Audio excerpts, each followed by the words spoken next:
started. And we will open up with taking roll. Commissioner Barrett? Yes, Commissioner Jeffrey Barrett? Here. Commissioner Amy Berry? Here. Commissioner Amy Burrows? Here. Commissioner Lila Rosenfield? Here. Commissioner Brian Scott? Here. Commissioner Michael Vila? All right.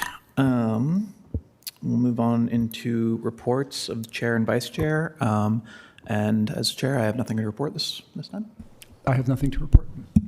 Move over to the planning director's report. Thank you. Just a few things. As you know, the legislative session's in full swing. We're halfway through at this point. We have close to 30 bills that in one way or another impact the planning division and maybe the planning commission as well, including one that deals directly with the planning commission. So we'll keep you abreast on those and how they play out throughout the session and go from there. We're not, at this point, we're not really going to talk much about those just because they're all in various forms of being either stuck in a committee or whatever. So we'll keep you updated. They do everything, like I said, of impacting planning commission operations to solar farms, to water, obviously, to housing. So everything in between. The city council last week adopted you may remember the zoning administration text amendment from last summerish fall. They adopted that. Basically, most of that is cleaning up kind of conflicting terms between what the zoning administrator, who the zoning administrator is, because it says prior to adoption that code, the zoning code references both the planning director and the zoning administrator kind of interconnected, and so it's mostly clarifying that kind of stuff up, and then dealing with what a zoning review and approval actually means. So there's some fixes there, but that'll go into effect as soon as it's published. Let's see. I think that's about all I had for. The other thing that they've had a couple of briefings. One was on the Allian Street closure vacation process. So they have that slated for a decision, the first meeting in March, I think, March 3rd or March 10th, one of those two dates. So we'll keep you up to date on that as well. And that's all I have. All right, thank you. Next, we'll move into our open forum. So it's a 10-minute section for us to discuss planning topics that aren't directly related to a specific motion or item. So if anyone has a motion or would like to bring anything up. Mr. Chair, if I may. So last session, I put forward a motion that failed, and there were some concerns that related to immigration enforcement, and there were some concerns that there was not enough clarity there. So I have tried to clean up and clarify that motion, and with your permission, I'd like to present it again. Okay. So this would direct planning staff to provide to the Commission for consideration a zoning amendment which prohibits the construction or use of facilities for immigration, detention, or enforcement anywhere in the city to the extent permitted by law. For those of you who are there, do you think that cleans up some of your concerns with clarity? And for those of you who weren't, is that something that would be in order to vote on? Makes it a little bit more clear, yeah, I think. Okay. Does that motion need a second? Well, I haven't actually moved it yet. I was sort of trying to get a barometer of the feeling of the commission. Could you read it one more time, please? Yeah. It would direct the planning staff to provide to the commission for consideration a zoning amendment which prohibits the construction or use of facilities for immigration detention or enforcement anywhere in the city to the extent permitted by law.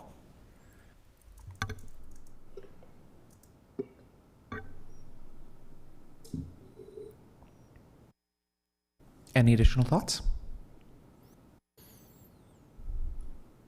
All right, then I'll move. I move that the Planning Commission directs planning staff to provide to the Commission for consideration a zoning amendment which prohibits the construction or use of facilities for immigration detention or enforcement anywhere in the city to the extent permitted by law. I'll second that. So just to clarify, this motion is to put it on an agenda because it has to be, it's an official action of the Planning Commission, so it has to be placed on an agenda first. Okay. So the motion would be to add this to a future agenda for consideration. So you're not voting to actually initiate it tonight, just to put it on a future agenda. Yes, thank you. I'll second it with that explanation too. All right, then we have a motion and a second. We'll go ahead and vote. Commissioner Barrett, Yes. Commissioner Barry, Yes. Commissioner Burrows, Yes. Commissioner Rosenfield, Yes. Commissioner Scott, Yes. Commissioner Bela. Yes. All right. Didn't look like there was anything else on open forum. Okay. Then we will move on to the consent agenda, which is just approval of the meetings, of the minute meetings. I move that we approve the consent agenda. I'll second that. All right, we can go ahead and vote. Commissioner Barrett, I abstain. I wasn't present in the last meeting. Commissioner Barry, Yes. Commissioner Burrows, I'll abstain because I wasn't at that meeting either. Commissioner Rosenfield, Yes. Commissioner Scott, Yes. Commissioner Bela. Yes. All right, and then on to the regular agenda, item number 2, the planned development and preliminary subdivision at approximately 1032, 1036, and 1046 South Jefferson Street. Good evening. This is a planned development and a preliminary subdivision plat, 2 applications for this address. Up front, I need to let you know that when we initially sent out the notice posting, it had a different petition number. Those petition numbers are on the screen now, and those are the correct ones. Just have to put that out there. Sorry. This is a quick map showing you where the properties are. They're highlighted in yellow. There we go. I don't know if you can see. Marked by my cursor. This property is 3 parcels. They are just off of Jefferson Street. They're just south of 900 South and west of West Temple. Based on the information and findings listed in the report, the staff is recommending approval of both applications for the planned development and the preliminary subdivision plat. Not on the staff report, but in your new motion sheet, we have added a condition. The condition is that the applicant must develop 16 3-bedroom, 3.5-bath units as shown in the floor plans reviewed for this application, if approved. The subject property currently consists of 3 parcels totaling approximately 0.42 acres. 1032 South and 1036 South Jefferson Street currently have occupied dwellings. 1046 South is an empty lot. It's quite small. It's kind of original size, 25 feet wide. The proposal is for a 16-unit development within 4 buildings. Each building will have 4 units, and each will be 3-bedroom, 3.5-bath units with 1-car garage. They will be offered as for-sale units, and the height of the building has been changed as well. So last week, we had new revised plans come in. Those are what are in your staff report. Initially, they were 31 feet, 11 inches, and that's been changed to 34, 11 inches with 3 full stories. The first petition requested is a planned development The approval is needed for 4 modifications that the applicant is asking for. The first is to allow 2 buildings without public street frontage. As you can see on the site plan above, only 2 buildings are right on Jefferson Street. The other 2 are behind, so they need a modification for that. In addition, because they're doing a preliminary subdivision, each unit will be its own lot, and so there's only the 2 front lots that front onto Jefferson Street. The other 14 would need the planned development for approval for not having frontage on the public street. Oh, sorry. They also want to reduce the rear yard setback from 25 feet to 10 feet. And then the last one is allow an increase of 2.5 stories to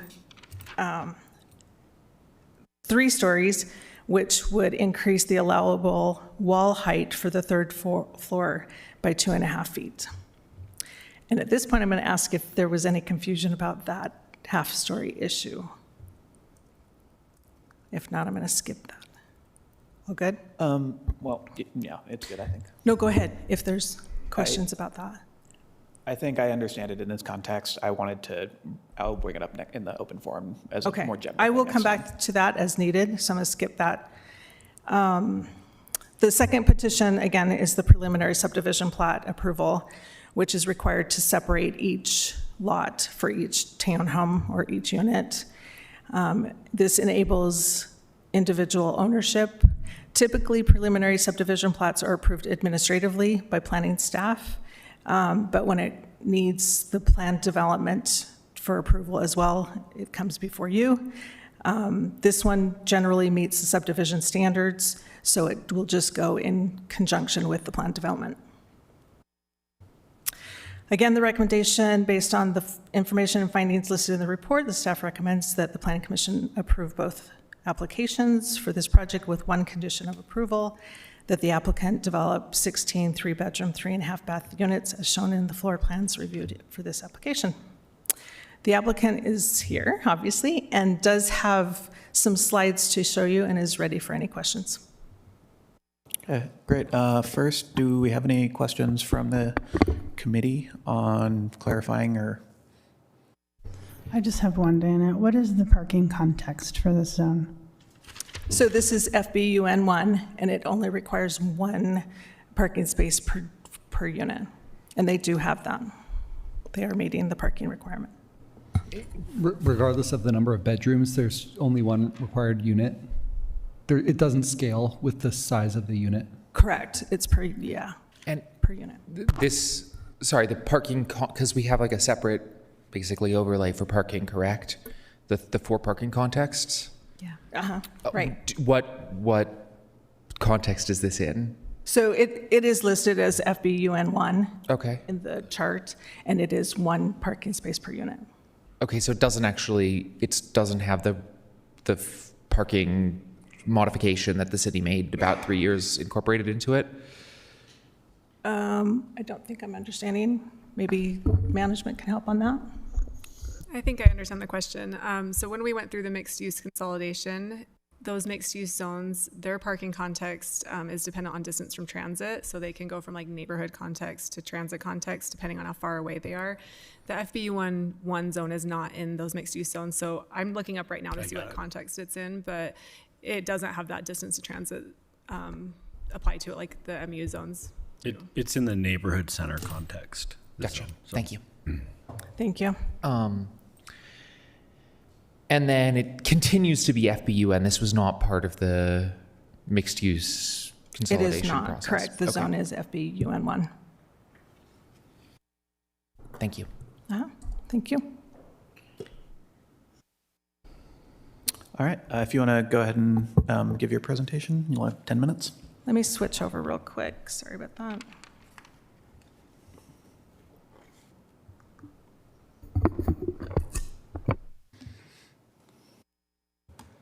Pushing this thing to speak. All right, cool. Yeah, and please state your name when you start. Yep, my name is Drake, and I am the property owner of this property. I just wanted to show a couple of slides kind of showing about how we're thinking about the project. Originally, when we sent our application, there was an argument basically saying, because we don't meet the density requirements, that reducing the rear yard setback from 25 feet to 10 feet was really the key to, optimizing density. So I put together a plan, not utilizing the reduction in the rear yard setback, where we could actually get 21 townhomes, 2-bed, one bath, a much denser plan, but our goal with this project was to build family-size housing. It's a need and a desire that's been expressed by both the city and the community. If you wouldn't mind going to the next one.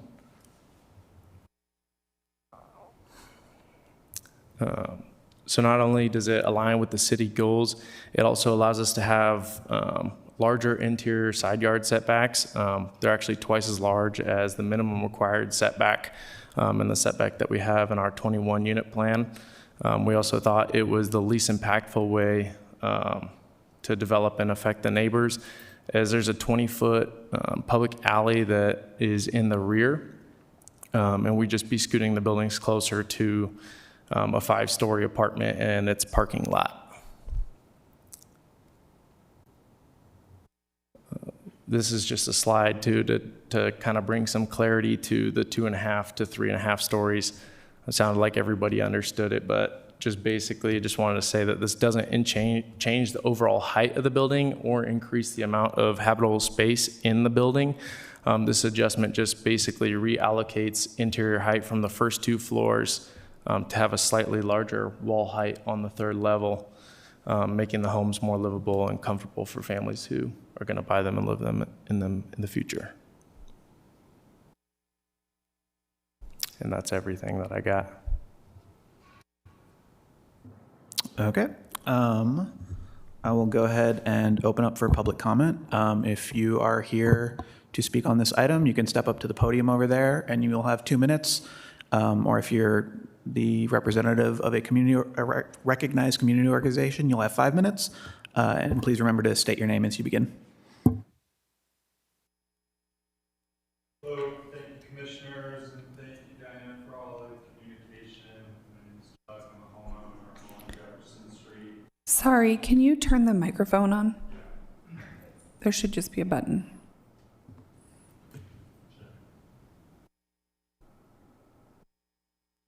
Is it on?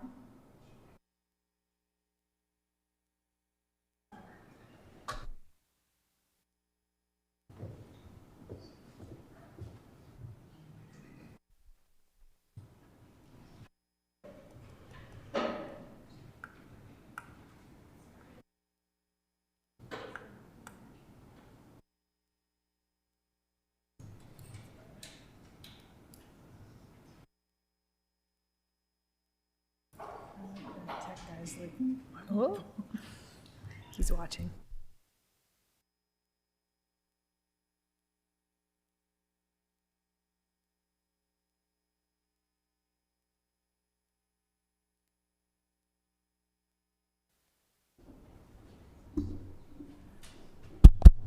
Sounds like it's on. Check. We're good? Yeah, once again, thank you all. I appreciate your time. I am a homeowner on Jefferson Street. I also represent 20 local homeowners and signatures against this petition. I'm welcoming new development. We just need it at a smaller scale. Definitely think that it should be 1 parking spot per lot per the FBUN1 zoning. So that would equal 3 parking spots. We're at 16 here with no overflow parking, no guest parking, and Jefferson Street is already at a parking crisis. I mean, we have 2 brand new parks. We have the large apartment complex that charges $50 a month for a parking fee, incentivizing tenants to park on the public street, effectively prioritizing our public street parking. We fought hard to align with the ballpark proposal that just passed. We were in all those meetings. We just want to follow these same rules. This developer is asking for special treatment for building height, which is new today too, building placement and setbacks. Approving these changes undermine the zoning code we just fought for. In the future, if a developer wants to do that in my lot, this would affect this whole light, open space, but it will not affect me right now, but it will affect others in the future. We should just follow the ballpark proposal that we all worked hard on for a long time. This is just too many units. I would welcome 12 units compared to 16. The trash, 16 cans out on the road will take up 77 feet of space. That's just trash between three. If it's an open trash can, that's open for communities to dive in, make a mess, and make shanty towns in that alleyway. The privacy in the backyard setup, yeah, it butts up to that backyard, but other backyards, it walks right into the sidewalks. That's your time. Into. Thank you. I appreciate all of your time. Yeah, go ahead.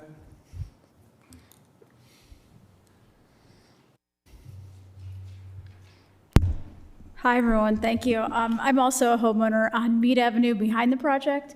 I'm not here in opposition to the project. I understand the need for dense housing and appreciate that these will be homes that are for sale. My concern is with the variances, specifically by not requiring it to face the road. The situation is that 8 of those units will face my backyard and have direct view into my backyard, combined with the reduced setback and the additional height.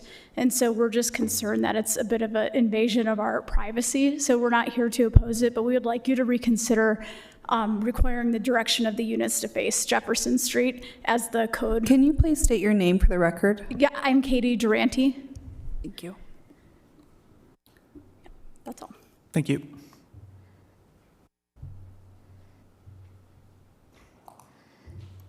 Anyone else? All right. If you'd like to respond to those, you can, or we can move into discussion. If you guys have any questions, we're actually not asking for an increase to height allowed, beyond what's allowed in the zoning. And we do have 1 parking stall per lot, per garage, or per unit. And then regarding the trash bins, we have a dumpster with an enclosure surrounding it to accommodate the trash of the residents. Okay, thank you. With that, I'll go ahead and open it up to us for discussion. Oh, and I'll close the public comment. I have a few questions. First, for the planner, does 16 units with 3 bedrooms in each unit meet the definition of medium density, like the same definition that the ballpark station area plan calls for medium density? Yes. Does this meet that? Yeah. Okay. Low density typically is single family. Okay. Are there tenant relocation requirements for this developer? Why not? Because that hasn't gone through for planned developments yet. This isn't a rezone, so it doesn't require that. Okay, that's why we talked about that before. Okay. Tell me again the idea with garbage disposal. For the trash pickup, so yeah. he will have 1 bin behind the buildings in the southwest corner. Okay, well, like the police, or I thought sustainability in particular, said that was maybe the least attractive option because that makes it more likely that it will become an eyesore or a problem for the neighborhood. They did, in talking with sustainability, the 2 ways to do it are going to be a central bin or 32 bins. And Jefferson is a one-way street, parking is limited, so they would have to put them out on the public road. They most likely couldn't fit all those on the alleyway for private pickup, so the 1 trash bin was the best option, and that was fine. That was an option with sustainability. Will the trash bin be in an enclosure? It will be. It's required to be covered. Covered. It will be has a fence around it and a roof kind of thing? Yes, it's on the alleyway, okay. So it's on the back side, so it will have side coverage. The pictures of the existing alleyway show that there's already some garbage and stuff like that kind of accumulated there. So I would like to see this developer make the best effort they can to kind of limit that. Also, the urban forestry recommended that there's a medium species of tree instead of the ones that were proposed at first. Is there any change on, I don't know if there's any agreement on using a medium species of tree, or if that's a possible condition that we could include or something like that? I'm going to look at management for that, but typically that's worked out with urban forestry during the building permit process and the landscaping plan. But is there anything more to add to that? Yeah. Nope. So that would be worked out during that process. And can urban forestry require medium species of tree? Because the language in the report was that they would prefer it, but. So they can require, they base their decision on the planting and the growth, like the impervious area around where the tree's going to be planted and how much space it has, so that the tree has the highest chance of success. Okay. So it's up to them to decide what that. Okay. Thanks, that's all. So, I think these are, not this one specific, but any project is really difficult when the community opposes it and wants us to vote no. And I think the misunderstandings are that tonight we're not stopping the development because they have a right to do that under the current zone. What we are looking at are the exceptions they're asking for. And so if we vote no, we're voting no on the reduced setback, on the increased height and those types of things. So I think our role is to really evaluate the comments that we receive from the public to within our purview, within our ability to see if there are things that we can do to try to mitigate certain harms to the community, to the neighborhood. And so with that in mind, I am wondering, because I can't really discern the layout in terms of the outside perimeter of the proposed townhomes and how, like which side is going to face the neighboring homes. And if, I'm not sure what side is facing those homes, and if there is a way to mitigate perhaps that like more livable third floor in terms of windows facing, which would be north and south.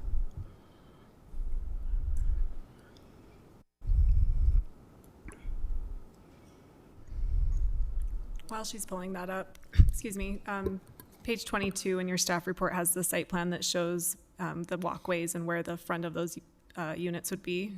22? Page 22 of 70. Yeah, so it looks like the entryways are facing out because there's a central drive aisle where all the garages are. So I guess I'm not so concerned about that. I'm really thinking about the third floor as we are related to then being above, kind of then being able to not have as much privacy connection to the neighboring yards. So that was really my concern, is if that's something that we can evaluate to possibly make if we feel like we need to make some modifications to allow for a better privacy for that floor.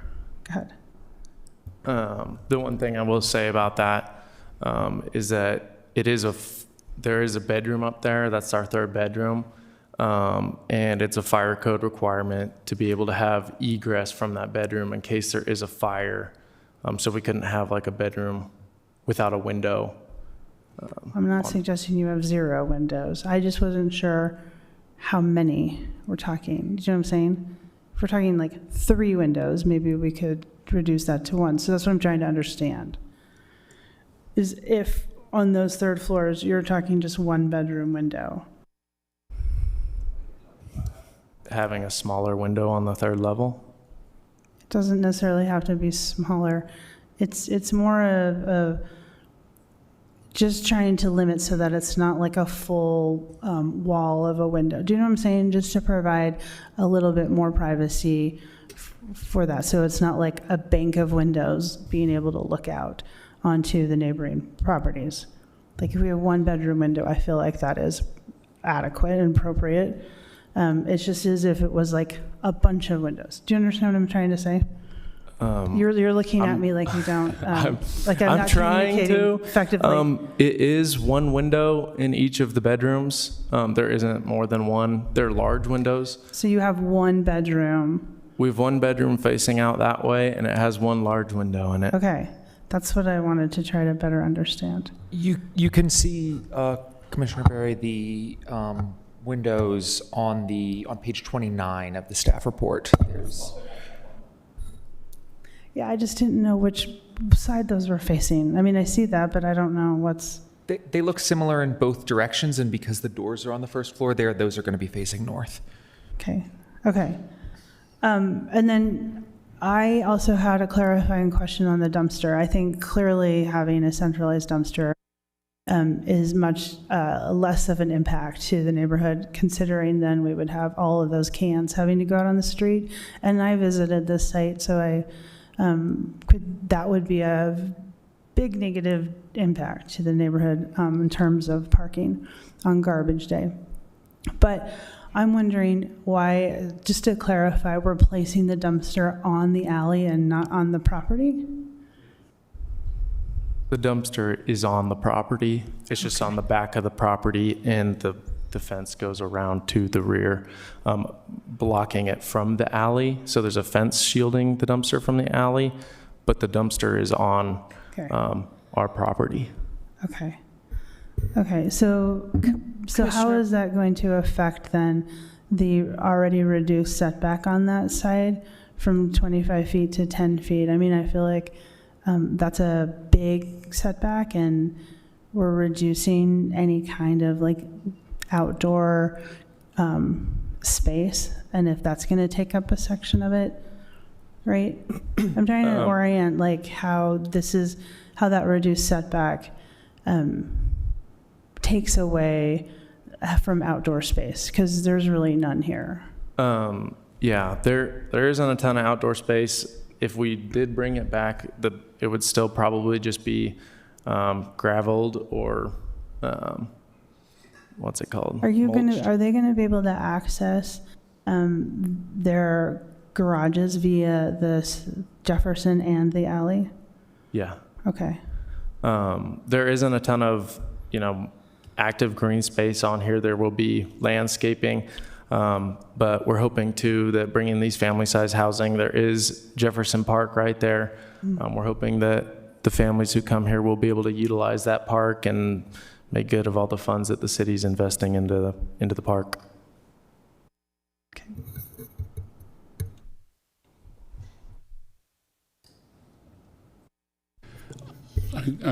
I've got a couple of concerns, and I guess the parking is the biggest thing for me. There's 48 units, 16 times 3, you get 48, but there's only, one car per unit. Whether that's allowed or not, is that the right decision, knowing that at least half of these units would have 2 drivers? And so, driving up and down Jefferson and the adjacent streets, there's cars, parked on the street now. And so it just seems like the parking issue is a big one for me. I'm assuming that the internal street that's created, the alley, is basically going to get taken care of by homeowners association, and there'll be snow removal required, in that. So I think that's okay. I guess the other concern that I have is that there's really no outdoor areas. There's no porches. There's no sitting area. There's just not any area. You've very efficiently designed these units for 3 units apiece, but there's no outdoor area whatsoever. And that's in creating a neighborhood that just seems contrary to creating a neighborhood, because there's no real outdoor gathering areas. I have a concern with that. So those are just comments on my side. I think what you've done is is all allowed. What I'm questioning is, even though it's allowed, is that the right solution for these 4 buildings?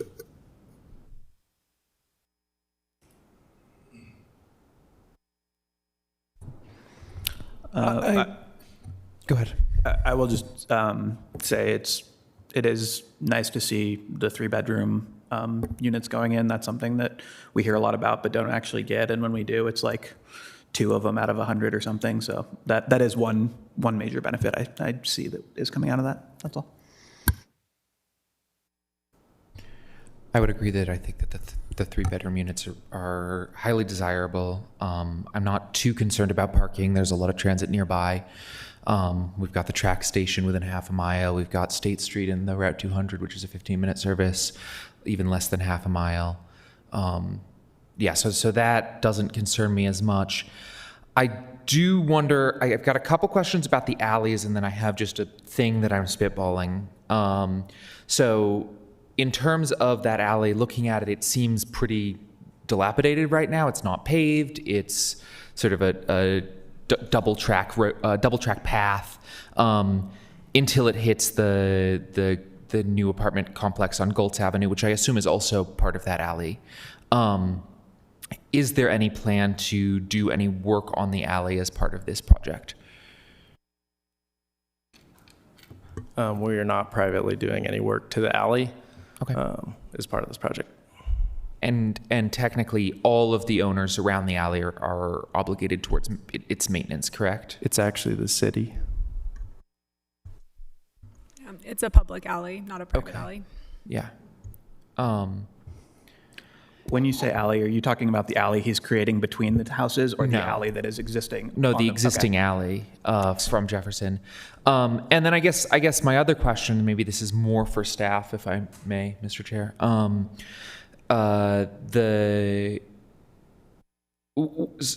I assume at some point, and I'm sorry, my planning history knowledge is failing me a little bit, there was a transition away from permitting public alleys to be created as part of subdivisions.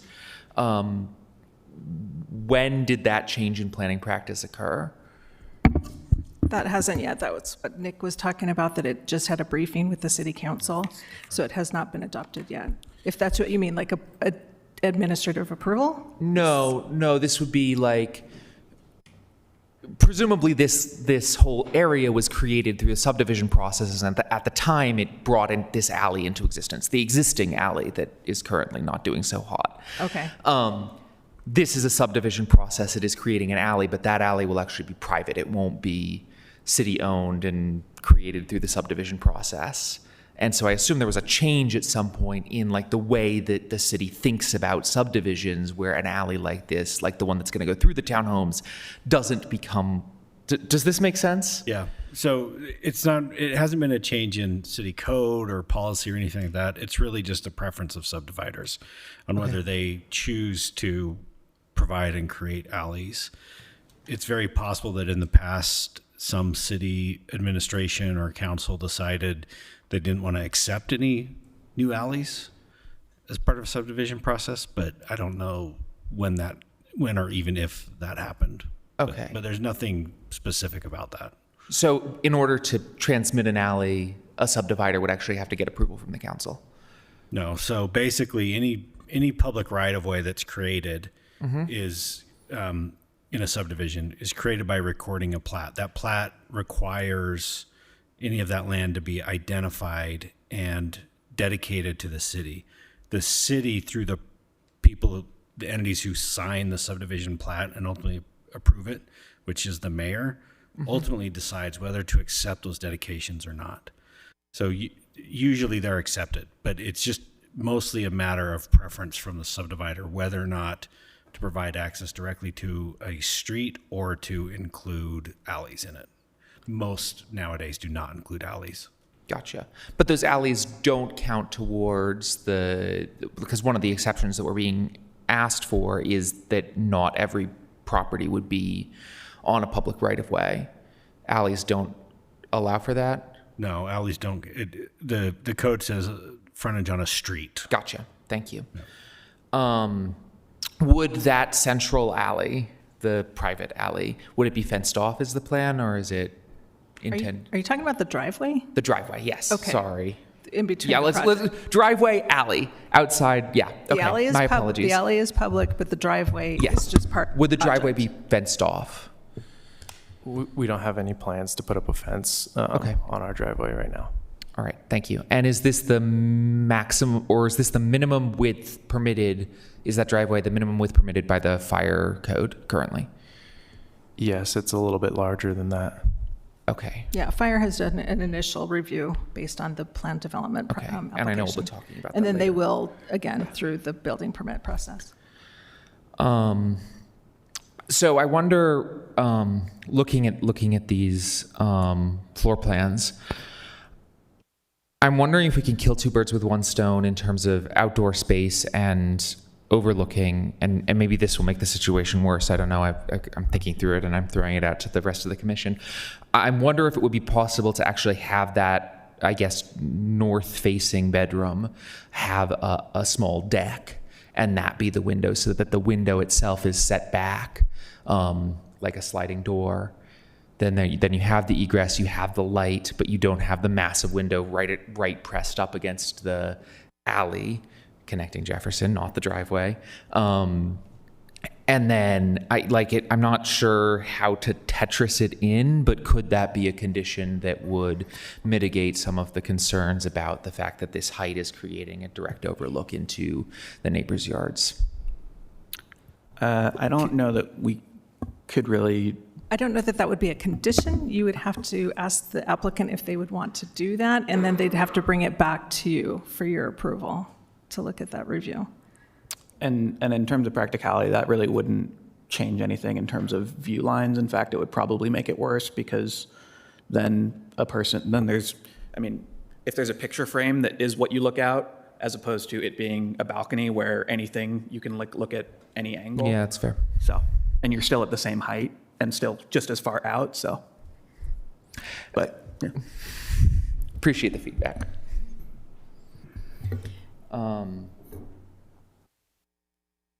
Yeah, then I don't really see any good way to mitigate that bedroom, which isn't to say that it shouldn't happen, because I think that this is in line with the community plan, but I'm out of ideas. I'm wondering if we can condition improvements for drivability to the alley, given that the dumpster is going to be accessed via that way, as well as that's an access to because we do require some developers to make public improvements to various things, given an impact that will occur because of that development. Yeah, if the planning commission wants to do that, you're limited to the section of alley that's directly property. adjacent to the subject property. You can't make them do off-site Right. things. Right. I would actually encourage us to think about at least requiring some sort of improvement for drivability. I'm not saying you have to pave it per se, but that portion is improved, given that the dump truck is going to have to, or whatever the vehicle is that goes to the dumpster, is going to have better access and drivability for that. And if they're accessing their own parking garages via the alley, that be a requirement we look at it adding to this. Is there, so that's the site plan I was looking at as well, and it actually shows the dumpster being accessed off the central driveway. Is that correct, or is it accessed off the alley? It's accessed off the private driveway. Okay. And that is gonna give access to that via the alley or via Jefferson? It's out on. Can you turn your mic on? Yeah, sorry. The gate opens up onto our private driveway, and then the bin gets wheeled out. Okay, so I'm driving big dump truck. How am I gonna get to that to empty it for you? Am I gonna do it via Jefferson Street or via the alley, the public alley? I would assume you would probably come up our driveway It's via Jefferson Street. Thank via you. Jefferson Street. So I think that is good luck But on Jefferson for that. I think you'd come off of Jefferson too, but then I think you'd exit on the alley. You're not going to back out. It's only showing one, it's a straight in out. What's a straight and out? That's the dumpster. Oh, but I thought that we've been told that the driveway connects to the alley. I think that was a misunderstanding of alley. No, it does. It does. It does. Oh, it does? So this street then connects out? Okay. Yeah. So you'd Never mind. pick up the trash and then you'd hook north and then back east. So you would use the alley. I can't imagine them not using the Agreed. alley. It's unlikely the dump trucks would back all the way out. I mean, they're not maybe gonna back out. there are worse, but then again, that alley is only 14 feet wide in the east-west direction. So I also like that as a condition. I wonder who is going to be looking at the west elevation and the east elevation. I'm looking at those on page, I don't know what page this is. Yeah. The west facing elevation will be facing the 5-story apartment and the alley, and the east facing elevation will be facing Jefferson Street. The east. So he's saying the east elevation that shows the blank, Yeah. that is going to be between Between two the buildings. Correct. And then the more colorful one with the windows, that's what would be on Jefferson. Would- And then both of Exactly. the west elevations for both buildings Have the that have like windows. this smiley face. It's really, it's really boring. Yes. But I guess it faces a 5-story building and an alley. Okay, I like the idea of making improvements to the alley where it has to be used by this property. But I'm not skilled at wordsmithing. Speaking of conditions, there's a condition. The one condition is that the plan for 3 beds, 3.5 baths be carried out, essentially.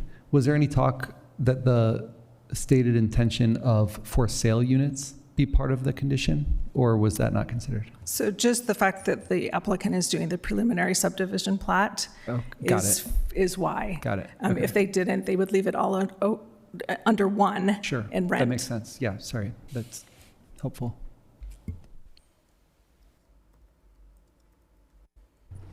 have the current tenants been informed that you're before this commission tonight? Yes, we've already had 2 of them vacate as well. Thank you.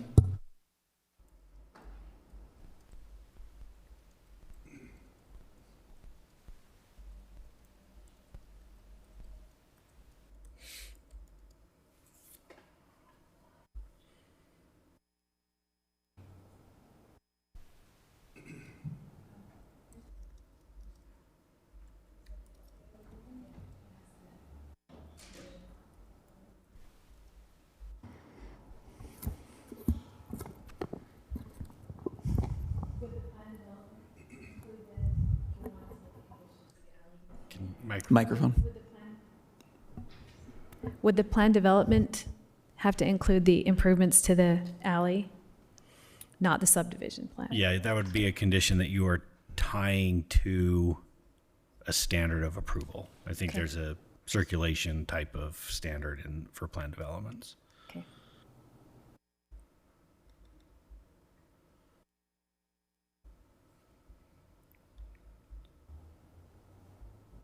Can you guys identify the standard that speaks to that, or do you want me to look it up? Standard E is mobility. Thank you.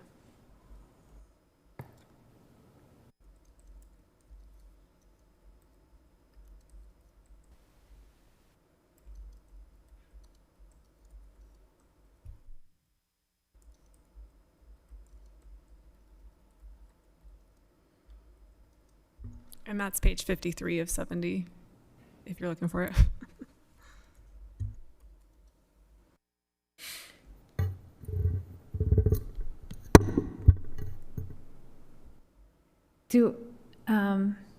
Okay, I'm gonna try. I want to, first of all, identify a finding that the use of that alleyway is required for to meet standard E for the plan development standards, which is the mobility standard. So that's how the alley improvements tie into this plan development application. So based on this information presented, that discussion and that finding, I move that the commission approve this plan development application as recommended by staff with the following conditions. Number one, the applicant must develop 16 three-bedroom, 3.5-bath units as shown in the floor plans reviewed for this application. And the applicant must make improvements to the public alley to the extent that the private street intersects it. Is it just the intersection of the private street, or is it the entire frontage of the alley? I think the entire, from the road to the intersection of the private street. So that would be the From proper, Jefferson the area to that the the area of the alley abutted by the property would be. Yeah. Yeah. Yep. I'll second. Is that clear enough? So we're talking about the portion of the alley adjacent to the subject property. Right, on both sides. What do you Right, mean? the entire width of the alley. And there's a length too. Doesn't the alley go? Yeah, it's on the north side and the west side of the property, down to about where the garbage Yeah. Yeah. is Okay. situated. Everything that abuts. Thank you. Yes. An thank you. L-shaped portion of the alley. Thank you. Okay. We have a motion by Commissioner Burrows with a second by Commissioner Rosenfield. We'll go ahead and vote. Sorry, did you just say improvements? Is improvements, I don't know if that's clear enough. If I may offer a friendly, could it be improvements sufficient to support a garbage truck? Is that just to make it clear that that's the nexus? That's clear to me. Is that appropriate language? Yeah? Okay. Great, thank you. All right. I think what you're saying is the alley needs to be able to support highway-heavy traffic, either a fire truck or what you're saying, a garbage truck or something like that. So Agreed. It has to meet city standards for. Well, but Okay, does it so have to be to city standard? I mean, I guess that's my question is, does it have to be to city standard, or would it be sufficient to be a match to the driveway condition, the condition of the driveway? Because the driveway presumably is designed to accommodate that truck. There's engineering standards for that. So whatever engineering, basically, because this includes a subdivision, it'll be part of a public improvement agreement that they enter into with engineering, who has those standards, whether it's a driveway and necessary to support a fire truck, or an alley to support a garbage truck. So they'll have those standards based on the anticipated weight of those vehicles. Great. You don't need to do anything. We're very nervous about All right, not being clear well, enough. So we've got, if unless there's another amendment or anything, we're going to go ahead and vote. Commissioner Barrett, Yes. Commissioner Berry, Yes. Commissioner Burrows, Yes, and I really want to thank the neighbors for sharing your thoughts and insights on this project. Commissioner Rosenfield, Yes. Oh, It was Rosenfield. no, excuse me. I thought you said Bell. Yes. Commiss- Commissioner Rosenfield says yes. thank you. Commissioner Scott, No. Commissioner Villa, No. 4-2. All right, so that passes. Does someone want to make the motion for the subdivision?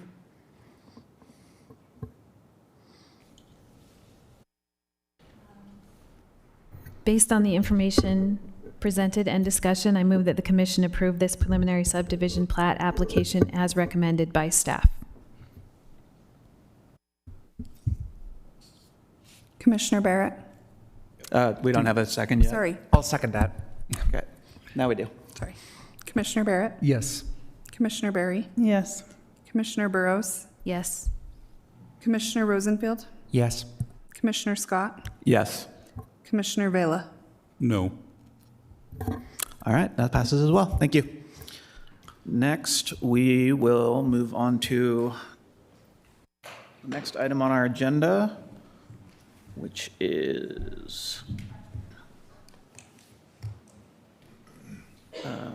the design review at approximately 310, 334, and 336, and South and 500 West. There's a lot of numbers. And 519, 523, 527, and 535 West, 300 South.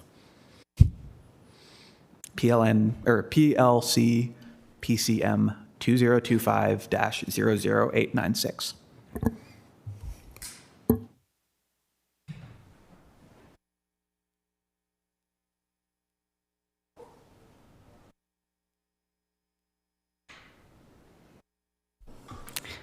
All right, before I begin, I just want to give a little background on this project. The state of Utah and the Salt Lake City Community Reinvestment Agency have invested in this project. A lease agreement has already been executed, confirming the site for the USA Climbing National Training Center. The site visibility and secure tenancy support the site's planned development as a regional training facility. The hope is that this project will serve as a catalyst for continued private investment while reinforcing the city's broader goals for activation within the Rio Grande district. So this before you tonight is the design review for that facility. The applicant is Brent Tibbetts. He's here with me. He's a principal at VCBO Architecture. It's in the Gateway Mixed Use Zoning District, and staff is recommending approval with the conditions listed in the staff report. The project location is located at the corner of 500 West and 300 South. You can see the site highlighted in yellow. The size of the property is 2.16 acres, which is about 94,000 square feet. Here's some photos of the site. The first top photo is a view towards the Salt Lake Mattress building. The second photo, which is going to be in the top right, is looking down 300 South. The bottom left photo is the current building on the site, and then the bottom right photo is looking south on towards 500 West.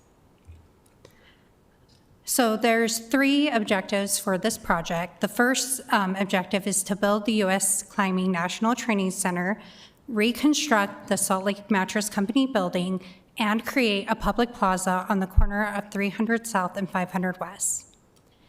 The building configuration is site plan is shown here. It's an L-shaped configuration. It will be connected to the Salt Lake Mattress Company building through the first and second floor. The building footprint itself is about 50,000 square feet. The height of the building is 72 feet. Which is 3 stories. It will step down to the Salt Lake Mattress building, which has a height of about 36 feet tall. The exterior materials of the building are metal panels perforated in solid glass, brick, concrete, wood, and steel metal framing. So here are some renderings of the project looking towards the plaza. I'm just going to flip through the next couple slides to orient you with the project. Here's a visual of the building at night. Part of the requirement for this facility is to meet the CRA public art requirement. So this is one of the proposals, or these statues in the middle of the plaza. This facade is the south facade of the building. This will be the main entrance of the building. You can see where the second and first floors connect through to the Salt Lake Mattress building, and this will be on the future Market Street. On the corner of what will be Market Street and 500 West, that is what this rendering is showing. As you can see, staff has worked with the applicant to try to activate this future street frontage, adding planters, trees, and other materials to break up the facade. Here's an elevation, an older photo of the Salt Lake Mattress building, and a new elevation of the reconstruction of the Salt Lake Mattress building. An issue that the CRA ran into and the applicant ran into is the Salt Lake Mattress building used to be used for loading. You can see the loading dock on the old photo. In order to match the first floor elevations between the two buildings and some other circumstances with the building, they are proposing to reconstruct the building, and this is just showing you the elevation at this time. So for the purpose of design review and for the Planning Commission, I want to focus on the existing street frontages. 300 West is the north facade. I'm sorry, that's a typo. 300 South is the north facade and 500 West is the east facade. So for this project, they are requesting 9 modifications. I will go through each one of those and also give you some background as we go through those. So the first modification is for residential units. It is important to note to the Planning Commission that the waiver of this requirement is also in line with the recommended approval to the City Council that the subject property be rezoned to D4, which would not require residential units on 500 West. This is matching with how we're treating development along this frontage and on this block. And while this particular phase of the project won't include residential in 500 West, I want to emphasize that the larger components and phases of the Rio Grande District vision will include residential units. So we're not losing residential component entirely. It's just being allocated to different phases and locations within the broader development. The next 2 slides and snippets are from the Rio Grande Vision and Implementation Plan, showing the broader development. So on the phasing plan, you can see where the climbing gym is proposed as B. These are the first 2 phases of the project. And then as you see through the plan for the land use, it's showing that blocks A, G, C, and D are residential mixed use, whereas B was always kind of planned out to be a potential national governing training facility. And I'm sorry if that's hard to read, but I'm hoping my explanation of the yellow and red lines for mixed-use residential help you visualize that. Okay, so the next modification is building height. The GMU zone requires a minimum building height of 75 feet, and the height of the building is approximately 72 feet tall, which is a 3-foot reduction from the required minimum height. As I explained before, the Salt Lake Mattress Company building, it will step down to that, and that is 36 feet. So I want to make sure that's clear. And this request in height also aligns with the citywide plans and heights outlined in the Rio Grande District Vision and Implementation Plan. It meets the operational needs of the climbing facility with wide runs and rises of the climbing walls. The step down in height also preserves views to the Rio Grande building from 400 South as you enter the city, which was always a goal of that plan. The next modification is front yard setback. So let me just walk you through the setback design along the 2 street frontages. On the north facade along 300 South, the building has a setback of approximately 20 and a half feet for about 80 feet of the total 292-foot facade. The plaza depth here extends about 137 feet. On the east facade along 500 West, there's a setback of approximately 17 feet for about 132 feet of the 274-foot facade, with a plaza depth about 160 feet. What's important here is the L-shaped building form and these deeper setbacks. They work together to pull the building mass away from the street intersection. The L-shaped form and deeper setbacks pull the mass away from the street and create space for the public plaza on the corner, which will support community use and programming, and also is in line with the vision for the area. As you can see, here's another snippet of the plan with the plaza as the heart of the Rio Grande District. The next modification requested was for the ground and upper floor glass. This slide addresses the ground and upper floor glass requirements. As you can see in the elevation drawings, the areas shaded in blue indicate where glass is proposed, while the orange and tan areas show durable materials. For context, climbing walls require areas of solid wall construction. For the climbing routes and for bouldering walls, they need structural stability. The limit of use of glass is important to support the climbing routes and the structural stability of the building, both inside and outside of the facility. Efforts were made to make the activity of the building visible from the inside and outside of the facility, and the glass was placed strategically. Staff, myself concludes, planning staff, that the reduced glass is justified giving the building specialized use as a recreational and climbing training facility. The next modification is building entrances. As a national training center, this facility requires controlled access for member check-in, safety, liability, security for visitors, staff, and athletes. The standard 40-foot entrance spacing is not well suited for the specialized recreational use as a national training center. The facility will have specifically placed public entrances that provide appropriate access while maintaining the security and controlled environment necessary to operate the facility. It's also important to understand what counts as a public entrance versus what doesn't. Emergency exits, which are marked in red on the plans, are restricted. Also, for emergency use, the climbing wall access points to the outside climbing walls are shown in blue, and there are back-of-house doors for storage and mechanical systems. Those doors specifically wouldn't count as public entrances, so the green ones in green. However, they did plan and think ahead to how the streets will operate in the future. There will be a public access to the Arts Campus Plaza, a public access out onto Market Street, and then if needs be, the doors could be opened if needed. But in most day-to-day use will be emergency access. The next modification is modification to the maximum length of blank wall. This slide addresses the maximum length of blank wall requirements. Code section 21A 37050E limits blank walls interrupted by doors, art, or architectural features to 15 feet at the ground level on, 15, that's not right, I apologize, 40 feet on the street, on the street facing facades. The applicant is requesting to increase the allowable blank wall length to 45 feet on the north facade. You can see those areas are shown in yellow.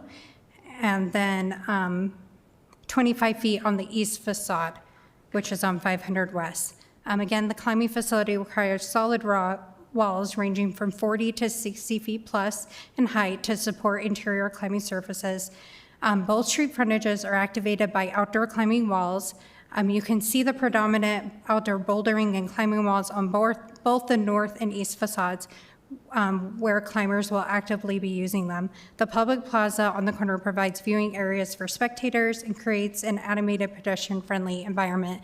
So I included this slide because it's really hard to see what those two facades look like from this view, but you can see that even though the facades are long, the left photo would be your your north facade and then east facade, and they are activated besides those sections that I just showed. The next modification is the maximum length of street-facing facades. While the full building facade measures 290 feet, 274 feet, exceeding the 200-foot maximum, only the portions shown in the blue are near the street. The L-shape and deep plaza setbacks break down the perceived length of the smaller segments. The corner really becomes the street's defining feature, creating a buffer that reduces the perceived wall length. Again, it is in line with the vision plan for the Rio Grande district. Horizontal articulation is the next modification, which would require bay windows, recessed entrances, windows, canopy awnings, niches, gate openings, as shown in the pictures. The USA Climbing Facility is requesting an exception to that requirement because the design is really reflecting the use. And instead, the proposed design creates visual interest through other methods that work better for this use. And the last modification is mid-block walkways. This slide addresses mid-block walkways, which are a requirement in the GMU zone when identified in the downtown plan. The applicant is requesting a waiver due to the planned future streets in the area. The CRA is planning two new public streets, future Market Street for east-west mid-block connection and future Woodbine Court for a north-south connection through the Arts Campus Plaza. Both will be platted and dedicated as public rights-of-way. The building anticipates these future streets by activating the south and west facades with while planting street trees, building entries, cafe, public art areas, and retail space, and the reconstruction of the building. The pedestrian connections are shown with the orange arrows, showing a network connecting this building to the streets. Also important to notate that the application to rezone the property to D4 also included a general plan amendment that proposed the mid-block walkways would be modified to reflect the Rio Grande District Vision and Implementation Plan, which this aligns with. And here is a snippet of the mobility overview within that plan, so you can see how that connects to the Green Loop and other streets in the area. So in conclusion, staff is recommending approval of the modifications for the facility. The plans align with Plan Salt Lake Downtown Plan, Rio Grande District Vision and Implementation Plan, and Connect Salt Lake City. We did find that the plans meet the standards of approval. The Planning Commission may consider modifications that exceed the allowances listed in the section or any other design standards in the base zoning district or chapter 21837. So I've listed the standards of approval there, which this meets, and that is my recommendation and the conclusion of my presentation. I'm happy to answer any questions. Thank you. Do we have any clarifying questions before we hear from the applicant? Can you talk a little bit more about the rezoning that for this that changed the mid-block walkway requirements and stuff like that? So it's not necessarily changing mid-block walkway requirements, but the council's considering, and you saw this several months ago, but to change this zoning, this property from GMU to D4. So a lot of these modifications, if and when that were to be adopted, wouldn't be necessary under the future zoning. So part of that is in response to the CRA's development plan for all of their land in this general area, which that's where they're working on the streets and mid-block walkways and things like that. So the downtown plan mid-block walkway map in this area was based on a previous development plan that has since been replaced. And so it's not fully accurate. If that proposal gets adopted, it includes updating the downtown plan to reflect that. The new development plan has been approved. It is in. No, if the zoning, if the council adopts, it's an amendment to the downtown plan and changing the zoning from GMU to D4. So if they adopt that, they're slated to adopt that tentatively the end of March, then the amendment to the plan would relocate and readdress the mid-block walkways and mid-block streets. To match like Market Street. To match what has been shown in this presentation. And the rezone is not done yet, but have they heard on it? Yeah, they had a briefing last week, I think. Yeah. And they have it tentatively scheduled for the end of March. The CRA has basically consented to the development plan. Yeah. The board, which is the city council acts as the CRA board. So why don't we just wait? I think that's probably up for the applicant to inquire about that. I also have a question. There was the CRA board was going to decide yesterday on the reconstruction of the mattress building if they approved that. So did that happen in that We meeting? have Wayne Mills, former Yeah, Wayne Mills with the planner. CRA You know is this here. guy. I remember Can you. answer questions. That was a specific item that was listed in the staff report that we would hear if the reconstruction of the mattress building was approved by the CRA board yesterday. Yeah, the board reviewed it yesterday. There's still a few things that we need to work out with the board. They had a pretty robust discussion about rebuilding the mattress building. They've asked that we, with USA Climbing, just look at a couple of other options. I mean, this is, so the CRA is contributing to the rebuilding of the Salt Lake Mattress Building.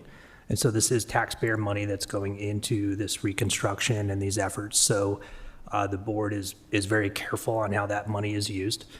And so they've asked that we take a little step back and do some calculations on, you know, what it would cost to potentially completely tear the building down and then just start over.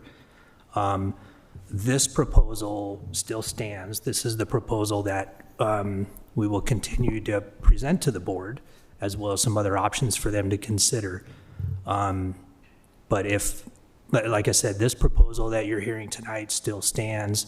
In the event that the board approves some sort of modification to that, obviously if the design changes, we'll need to work with planning and you all. If you approve this design review tonight, we would work with planning, or USA Climbing would work with planning on modifications if necessary to the design review approval. And there's a mechanism in the ordinance to allow for that.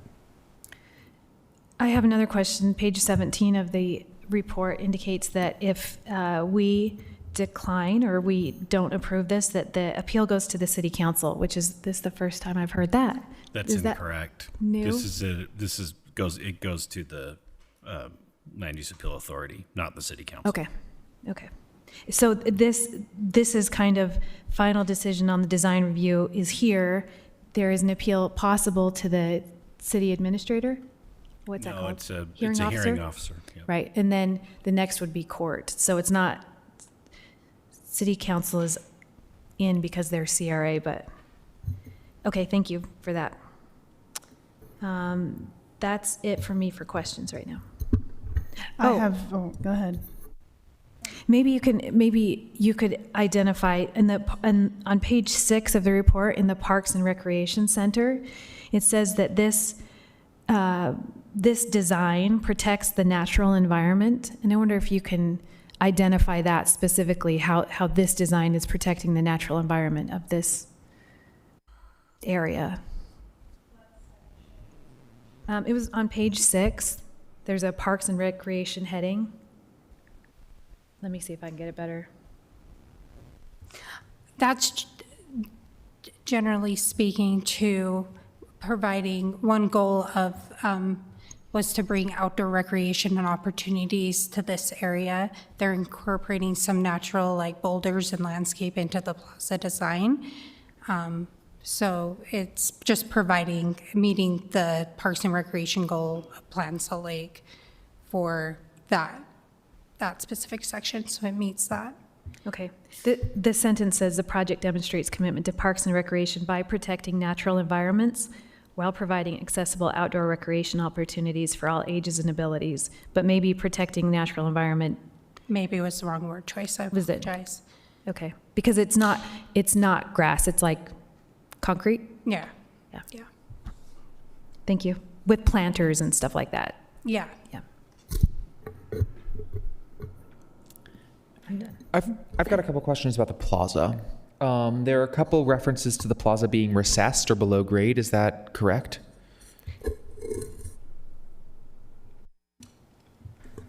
Yes, the plaza is recessed 2 feet from the street and from the inside building. The primary reasons for that is for visibility. During competitive events, the plaza is anticipated to accommodate large quantities of spectators during national and international competitions that will be taking place at this location. Excellent. Thank you. Are there any, so the lease agreement between USA Climbing and the CRA presumably requires that the plaza be open, correct, to the public? That is the intent, yes. Is it the intent or is it currently in the lease agreement? My name is Steve Brown. I represent the USA Climbing organization, and that is in the term sheet. So it is confirmed that Okay. we will have a joint ownership, a joint operating agreement with the city regarding the plaza use. Okay, and that would be continued until the lease agreement is terminated. Correct.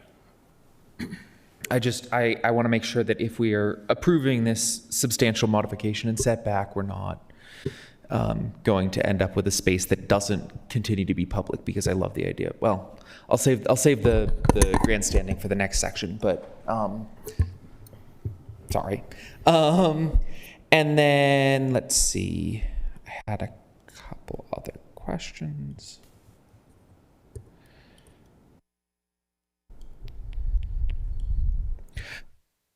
On page 14, we show the facade measurements, and they're the yellow boxes around the facade areas that are not compliant with standards.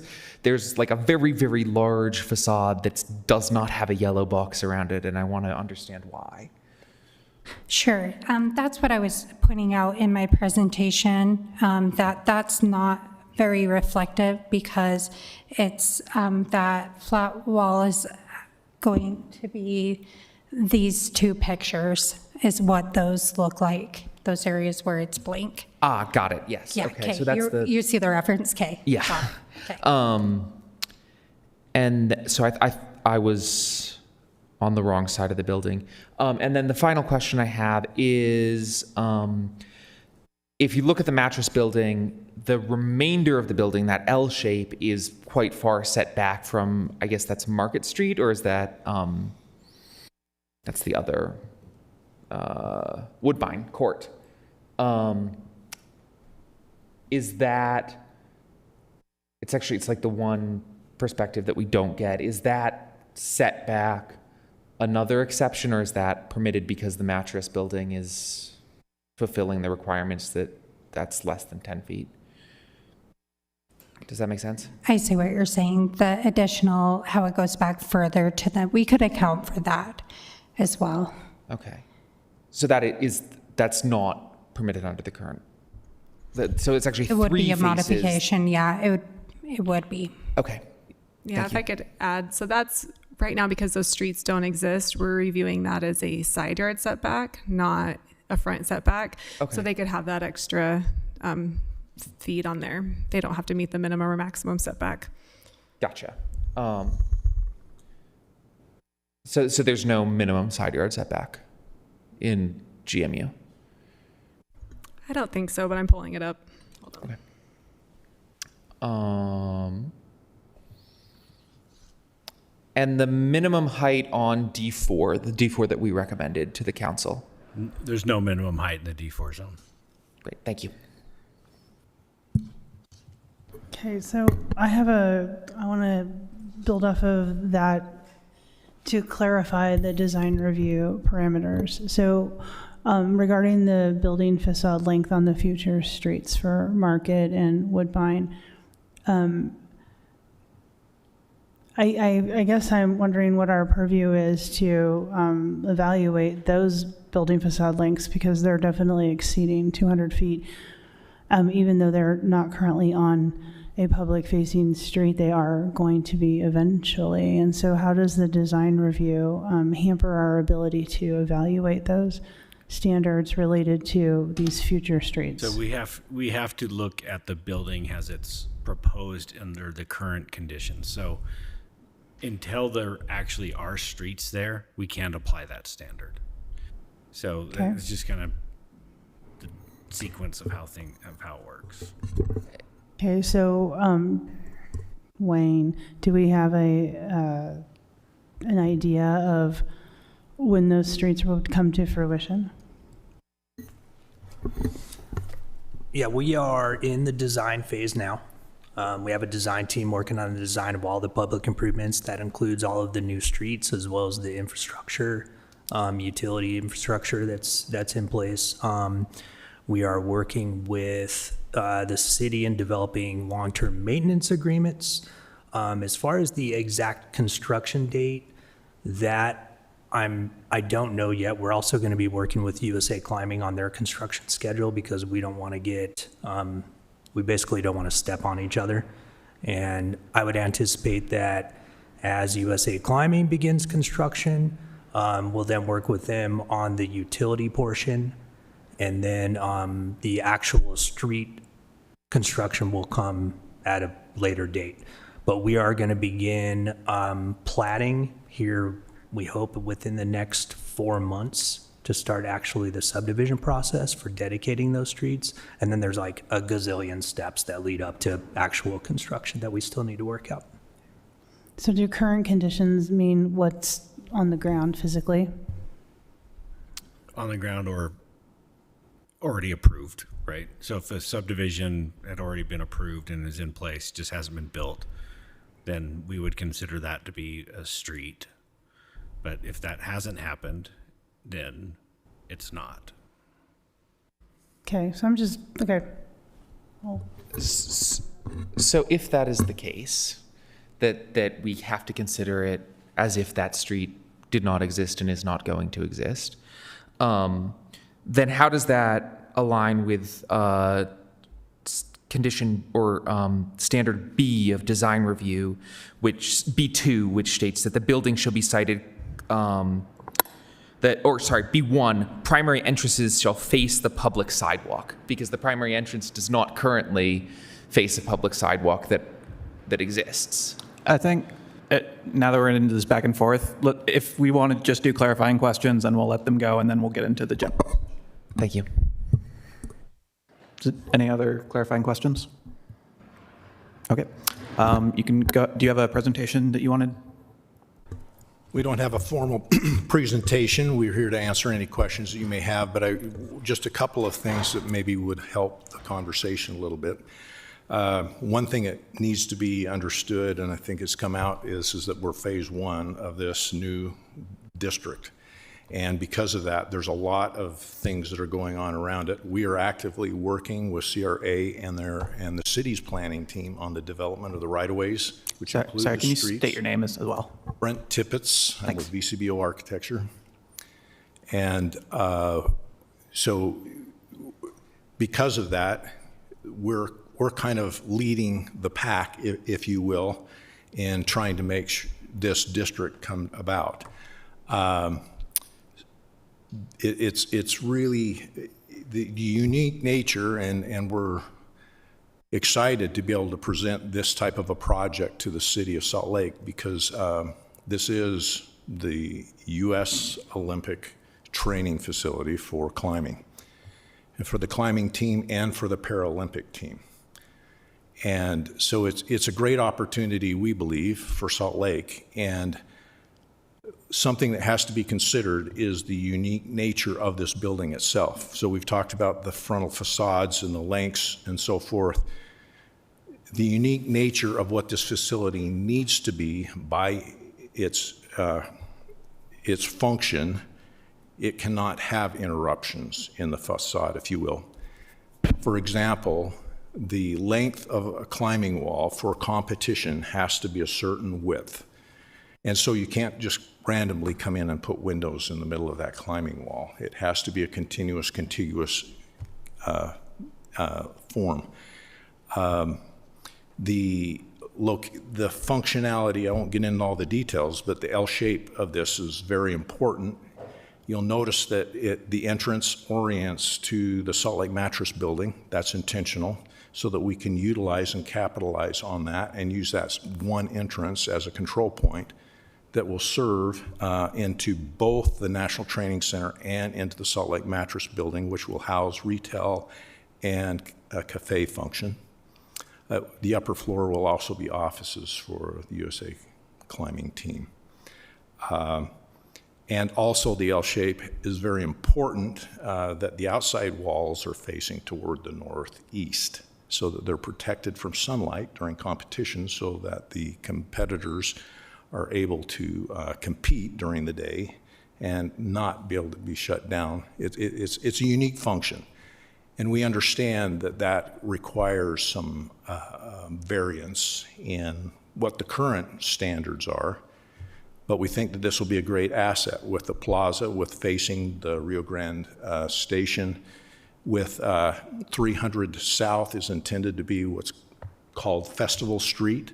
The plaza is tying in intentionally into that Festival Street.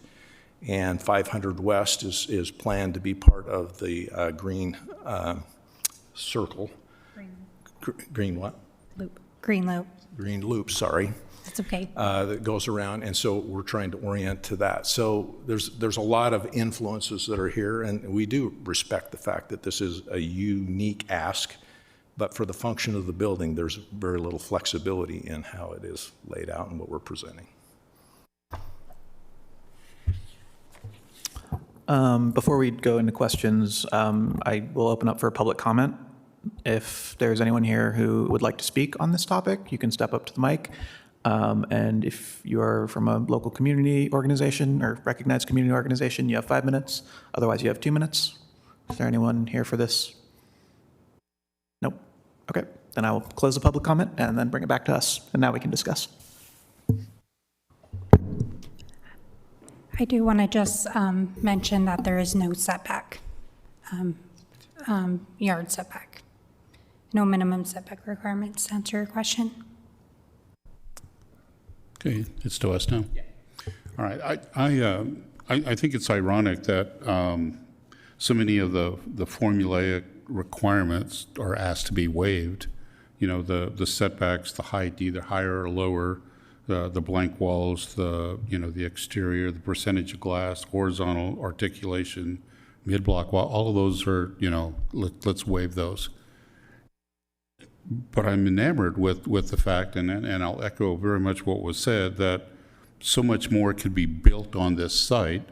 But to me, what I look at is the give back of what the plaza can do. Looking forward to the future where 500 West is a festival street, and the very, very unique nature of what happens in this building. I think that this project has taken it to a different level. I think that it hasn't satisfied so many of the 8 or 9 specific requirements, but it's satisfying the vision for this area very well by the nature of what goes on in the building.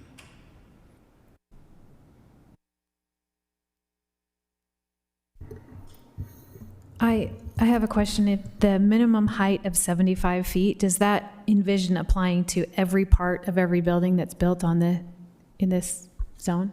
Basically, it's intended to say that's the desired minimum height, but because the code has a process to modify it, yeah, it's recognizes there will be some times where there might be something that's better at a lower height. Okay. I wonder what community council is this in? I saw a letter from Granary District, but I don't know that Granary District is a cutout of Central City. Is it in Central City? Downtown? Downtown? Did they send any response? They didn't send a response, but I sent it to both because of the proximity requirement. Is Granary District Alliance a carve out of downtown? It's its or own do they overlap? They have separate boundaries. So it is literally the south of this, south of 400 South. So that's why they received a notice and responded. Because it's adjacent. Okay. Are there any residences? Sorry. Oh my gosh. I got to think faster. Are there any residences in like the Granary District Alliance right now? Are there any homes? Yes. Any residents? Yes. Okay. And was there any outreach to residents instead of business owners or do you assume that Granary District Alliance does that? We sent out notices as we would for any other project within 300 feet of the project. Okay. Okay, I have tons more stuff to say, but I'll wait. Why? Okay, I'm going to go ahead and say it. Period. Here's the thing. So we're talking about you don't have to get kind of like, you don't have to consider that the building is this long because it's not currently on a street, so it doesn't matter. But we're counting on these streets to take the place of the mid-block walkway. So you can't impose requirements because there's no street there, but you can count a street that's not there as a mid-block walkway instead. I also think that same idea that we don't need to put residences in this part of the project because there will be residences in the other parts of the project is kind of a, kind of like, do we consider what's there or do we consider what's planned? Kind of like, which one is it? There's a part of the report that says, what does it say? The intent of the rule is incompatible with a specialized recreational facility that requires access control and requires an accommodation on the blank wall rule and the facade length and the horizontal massing and the building entrance frequency. So I wonder if it's the rules that are incompatible with the building or if the building is incompatible with this zone right now, and if this building would be completely buildable the way that it's presented to us under a D4 zone, and the D4 zone is under, it's already gone past us, it's already at the city council. Why not just wait or say, does it change the entitlement, like what rules they're applying under? Would they be subject to D4 if it changes? Would they have to start over their process if they wanted to use D4 rules? They probably wouldn't have to start over, but we would have to do a whole different analysis. Right. And so some of those issues like, and I'll remind, when we were talking about both in the zoning consolidation and when we made modifications to the design review standards, we specifically talked about some land uses that could not possibly write regulations for. And recreation uses, schools, auditoriums, theaters, all of those things came up. Yeah. And at the time, the direction that the Planning Commission gave was, let's make sure that we have in the design review process the ability to make modifications to that instead of just writing blanket exemptions. And so that's what we did. And so now we're faced with that. So I think I know the timing is definitely unusual with these kinds of applications, especially when we have our city council and CRA who are trying to consider how to deal with these roads. One of my hesitations with the roads is that right now they have to cross property not owned by the CRA. Right. So that's why, one of the reasons why I'm a little concerned that they may not happen. So waiting for that to play out or waiting for something else to play out is totally dependent on a third party property owner agreeing to those, or the city going through the legal avenues to acquire it. Yeah. Which, who knows, right? That's one reason why we can't really consider the future streets, because they may not actually happen if those neighboring property owners don't agree. Right. Sorry, and yet we are considering that they're there for the purposes of accepting the project from the mid-block walks. It's like sorry, go ahead. No, we're saying that we're actually, part of the request is an exemption from that. Right? Because we're saying we don't need mid-block walkways because there will be streets instead, is kind of like the way that the report. But then on the facade length, et cetera, we're assuming that the streets aren't there. But for the mid-block walk exceptions, we're assuming that they are there. It's just, it seems like there's an inconsistency. But so part of the issue is those mid-block walkway, like I said, that mid-block walkway map was based on a prior development plan. So those mid-block walkways in the current downtown plan do not align with property lines, buildings. The one goes right through that mattress building, right? So if we were strictly following that, as is today, we would say, sorry, you have to demolish that building or not build this and work it around it, right? Which means going on someone else's property or making it so that there's a split between these buildings. And so there's some rational reasons why we are at this point and why we're looking for those modifications. And I'll also add that, not to, get defensive because that's not my intent, but yes, technically we can't review those streets or those facades as street-facing facades, but staff really did work with the applicant to try and activate those facades as best we could. So it's not like we completely ignored them. You know, Megan insisted that they add the planter boxes back in to activate that facade. So it wasn't like we just were like, oh, they don't have to meet it and like let it be. We really did try to work with them to get those facades at a better product.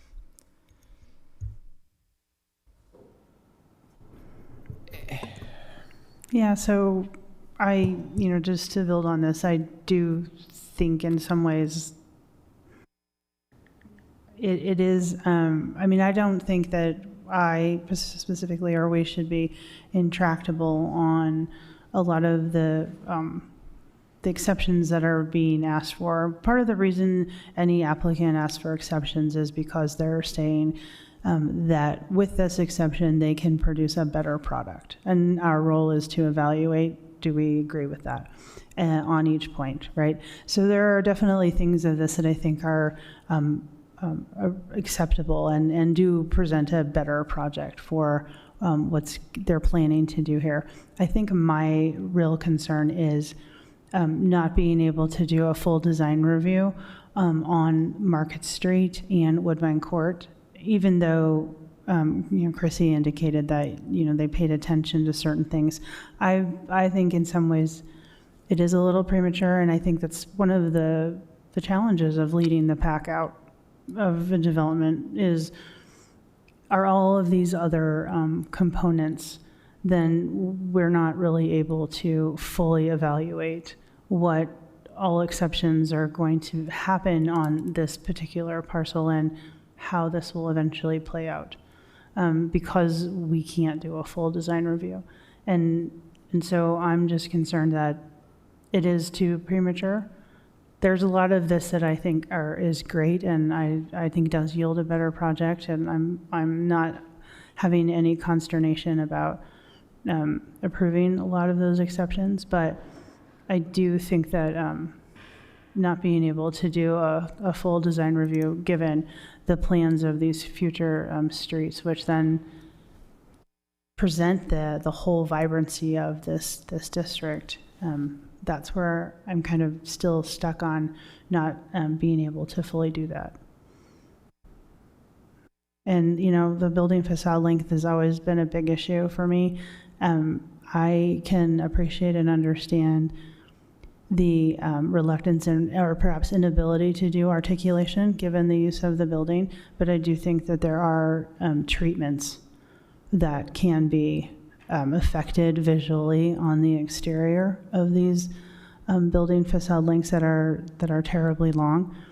And I think the two frontages that we are able to do a design review, those building facade lengths are really mitigated by that plaza, right? And so it seems to be I don't necessarily, I always think about building facade length about if I'm standing there, how does this make me feel? How am I interacting with this, which is the whole point of it. And so are we going to have that same treatment or that same feel on Market Street and Woodbine Court? But I don't know. Right, so how we effectively mitigate those building facade lengths. I think they can be mitigated, but we're not really able to evaluate them based on the standards. And so I don't know if that then means, if I can't evaluate them based on the standards because I have to do current conditions, then I can't even propose modifications to those links if I felt like they were appropriate, correct? Those aren't, they wouldn't be subject to the length because they're not a street Right. facade. So, right. So No evaluation is made. that's where I then just come back to that. If I feel like that we aren't able to make a full evaluation as a planning commission because of this timing, and that's where I'm at.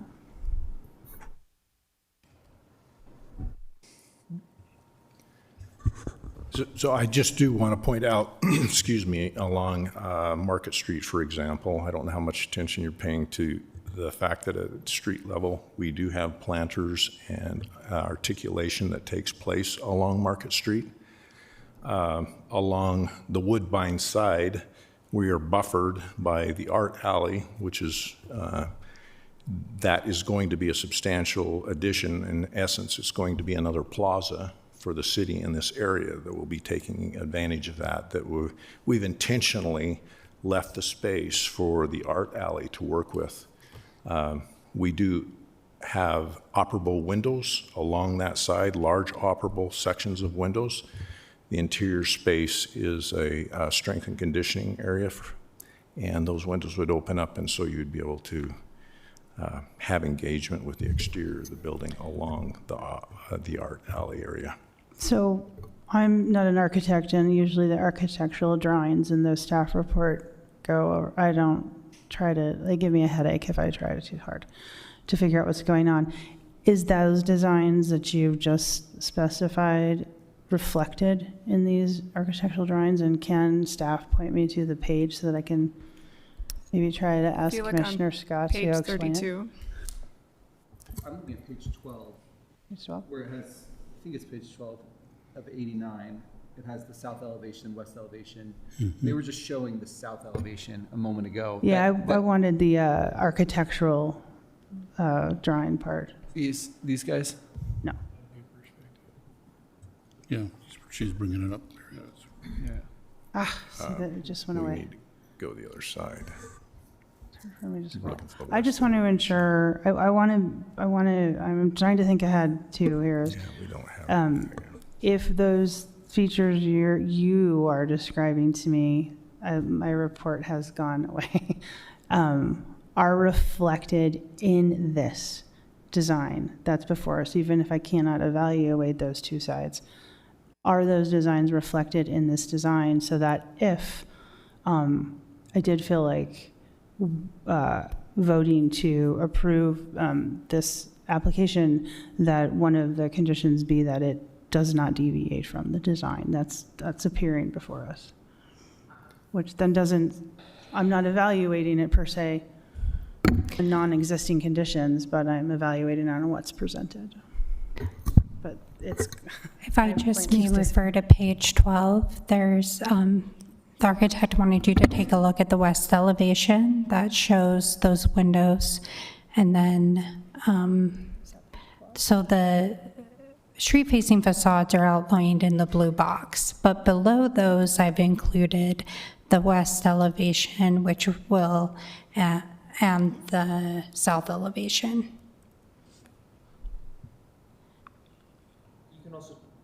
You can also look at page 32 for a higher definition image. My pages just went black, so. Mine are slow.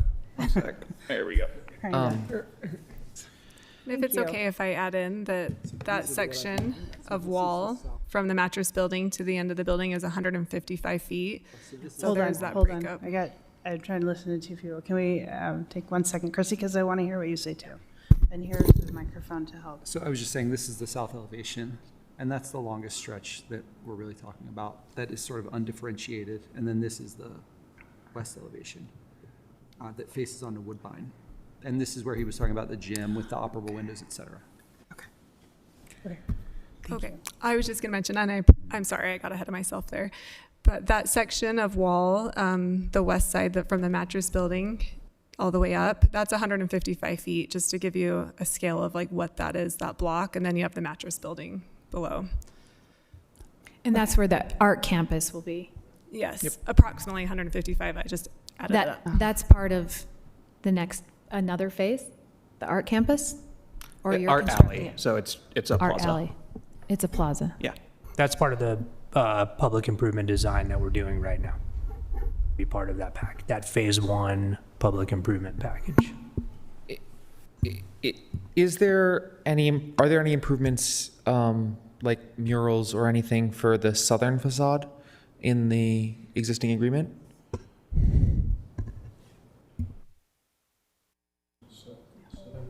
For the like facing towards the future Market Street. Gotcha. No, there are not any murals proposed at this point. Okay, thank you. If I could I appreciate the challenge of trying to take a one-dimensional drawing and try to think of it in a third dimension. I've been doing this for way too long, and it's cost me significant brain damage. But what we have done through the course of the last, how long, Wayne, year and a half, almost 2 years, we have done exhaustive, collaborative interaction with Talisman, the city's civil engineer, talking about all the infrastructure, the road placements, et cetera. Loci, who's been doing some of the design as well, the landscaping, so that we can be as sensitive as we possibly can, given how we're the first in the game, and we want to be as collaborative as we possibly can, and that's what we've tried to do. It really, I think, in CRA would support the statement that we've been exhaustive in that process, and we've had to make a number of modifications as things have evolved in terms of the Rio Grande District. And so we are here. I don't deny that it may seem premature, but our goal as a team is to try to get this facility up as soon as possible in a meaningful way for our athletes to be able to train in this facility prior to the 2028 Olympics in Los Angeles. And it's going to be a challenge. But we're trying to commit to do that for them. And so that's why we've spent significant amounts of engineering and architectural time and money to get to the point where we are right now. And we're very hopeful that we can answer the questions that are necessary to be answered so we can accomplish that goal. And I will echo Brent's comments. We're excited to present this vibrant, unique Olympic flagged facility to the city. We think it's going to be really cool. I love the architecture. I love the design. We've modified it. We've thrown as much glazing in as we possibly can. We've tried to animate the architectural fenestrations with angles and materials. We're open to hearing what you have to say, but we really are anxious to be able to proceed. We're in a very active fundraising procedure right now, and we realize we're using the design as we currently have it and showing those to our major asks, and recognizing that things may change a little bit, but we've really, really worked hard for a couple of years to try to make this work, both for our team and for the city. It's super exciting to have USA Climbing in Salt Lake City. That's pretty cool. I was a high school climber, and I have a lot of friends that climb indoors, and it is really cool. So I'd like for it to work. I wonder if, given that like the main entrance is on a street that doesn't exist right now and is on land that might not be owned by, faces a street that doesn't exist on land that may not be owned by our applicant. I wonder if there's some kind of trigger where we can say, as soon as you secure that, then the whole thing is okay. Is there some kind of condition that a good, easy trigger to tell when that's happened? Can I clarify something really quick? Sorry, Nick. Market Street, that property is actually owned by the CRA. Woodbine, so that's the street to the west.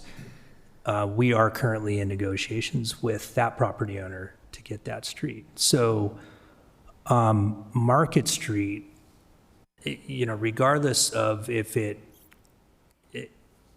is right away a public street, it will be improved as part of CRA-owned property to get access into that building. Can we ask for a subdivision map or something to be approved with the street there? That is already in the staff report in the next steps, that a subdivision would be required. That's what I thought, that would need to be done before building permits are issued. Mm-hmm. That right? So we don't need an additional... Yeah, you don't need an additional condition because they have to do it. There's no way around that. But that subdivision would not require Market Street to be in place, correct? I guess if they change the subdivision. Well, I think the reality is if for whatever reason, the CRA can't get the land to either extend Market Street through, the property directly west of that is owned by the University of Utah. And then it goes to the property that's owned by the same company that it owns where Woodbine would be, the same property owner. That's one big piece there. So if those don't happen, then that probably doesn't become a public street. It probably becomes some kind of essentially a Driveway. fire access lane, to be frank, and, and to access parking. Yeah, that's correct. We are currently working on Plan A, Plan B, Plan C to try to make sure that in the event that our turning these into public streets falls a little bit behind, that is still our intent. That is in the Rio Grande District Vision and Implementation Plan that has been endorsed by the CRA board. There is a commitment to putting in this infrastructure. But if in the event that getting that property falls behind a little bit, we have been doing other designs, kind of Plan B designs, where Market Street can be built to where we get the fire access turnaround, and it's still, we have no intent to build something ugly. I mean, even if in the interim, it will be a, private drive of some sort that we can provide access to USA Climbing. We as the CRA own that property. We aren't going to build something that is, where it's kind of a sore thumb, I guess you would say, for the community. If Market Street were developed as a fire access lane, would that be a public sidewalk for condition B1, for the purposes of condition B1? If we were to build that as a private driveway, we would have to actually put in, and we would be willing to add a public access easement so that people can gain access to the building even from like Fifth West and wherever they need to get to the building to.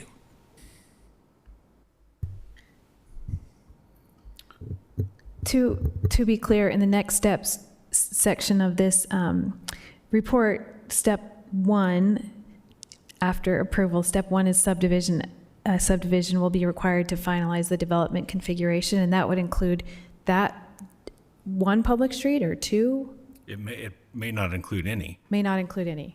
That's what I'm saying. That's what I've been saying this whole time. Yeah. It's like, we don't actually know 100% that they will be public streets.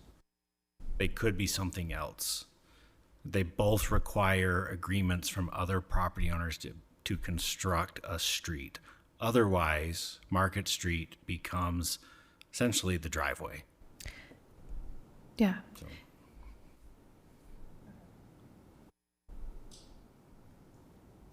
I will just throw in there, I think that in terms of the facade length, some of that's a little misleading in terms of how it talks about a 290 whatever length, because I, at least based on the elevations, can't find anything that's much more than 210 without any breakup or without stepping out to be the mattress building or anything like that. I usually am hesitant when I see a long list of asks, but I think that, like Nick said, that's the point of this committee and of how the code is written for these, that certain things are just, it's too specific to know. And so I understand the hesitance around the future of the streets and what that leaves, but that aside, I'm at least comfortable with most of these designs decisions. And I think that those facades are attractive enough and well developed enough that they are good to be on that street. And if it's not a street and it's an alley, then it's an alley with real nice facade along it. But that's my 2 cents. Okay, follow-up question, Megan. So if, how much modification can the applicant do to a project that could be approved administratively or has to be kicked back to the commission?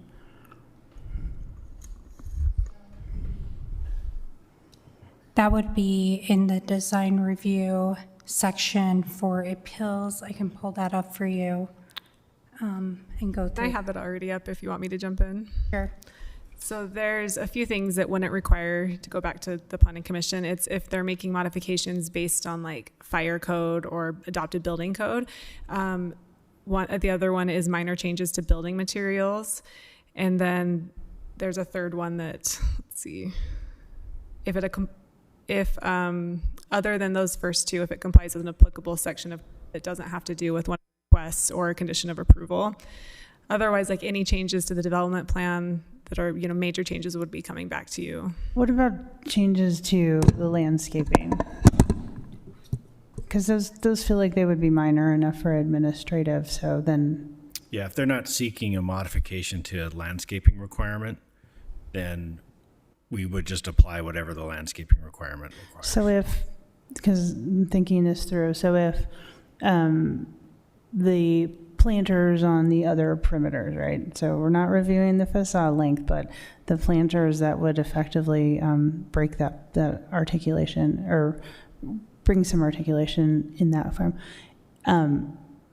If then there was a condition that any changes to those types of planting and landscape were proposed, that it would have to come back for a review. You can add something like that as a Okay. condition. That's okay. One other question I did have was on the plaza design.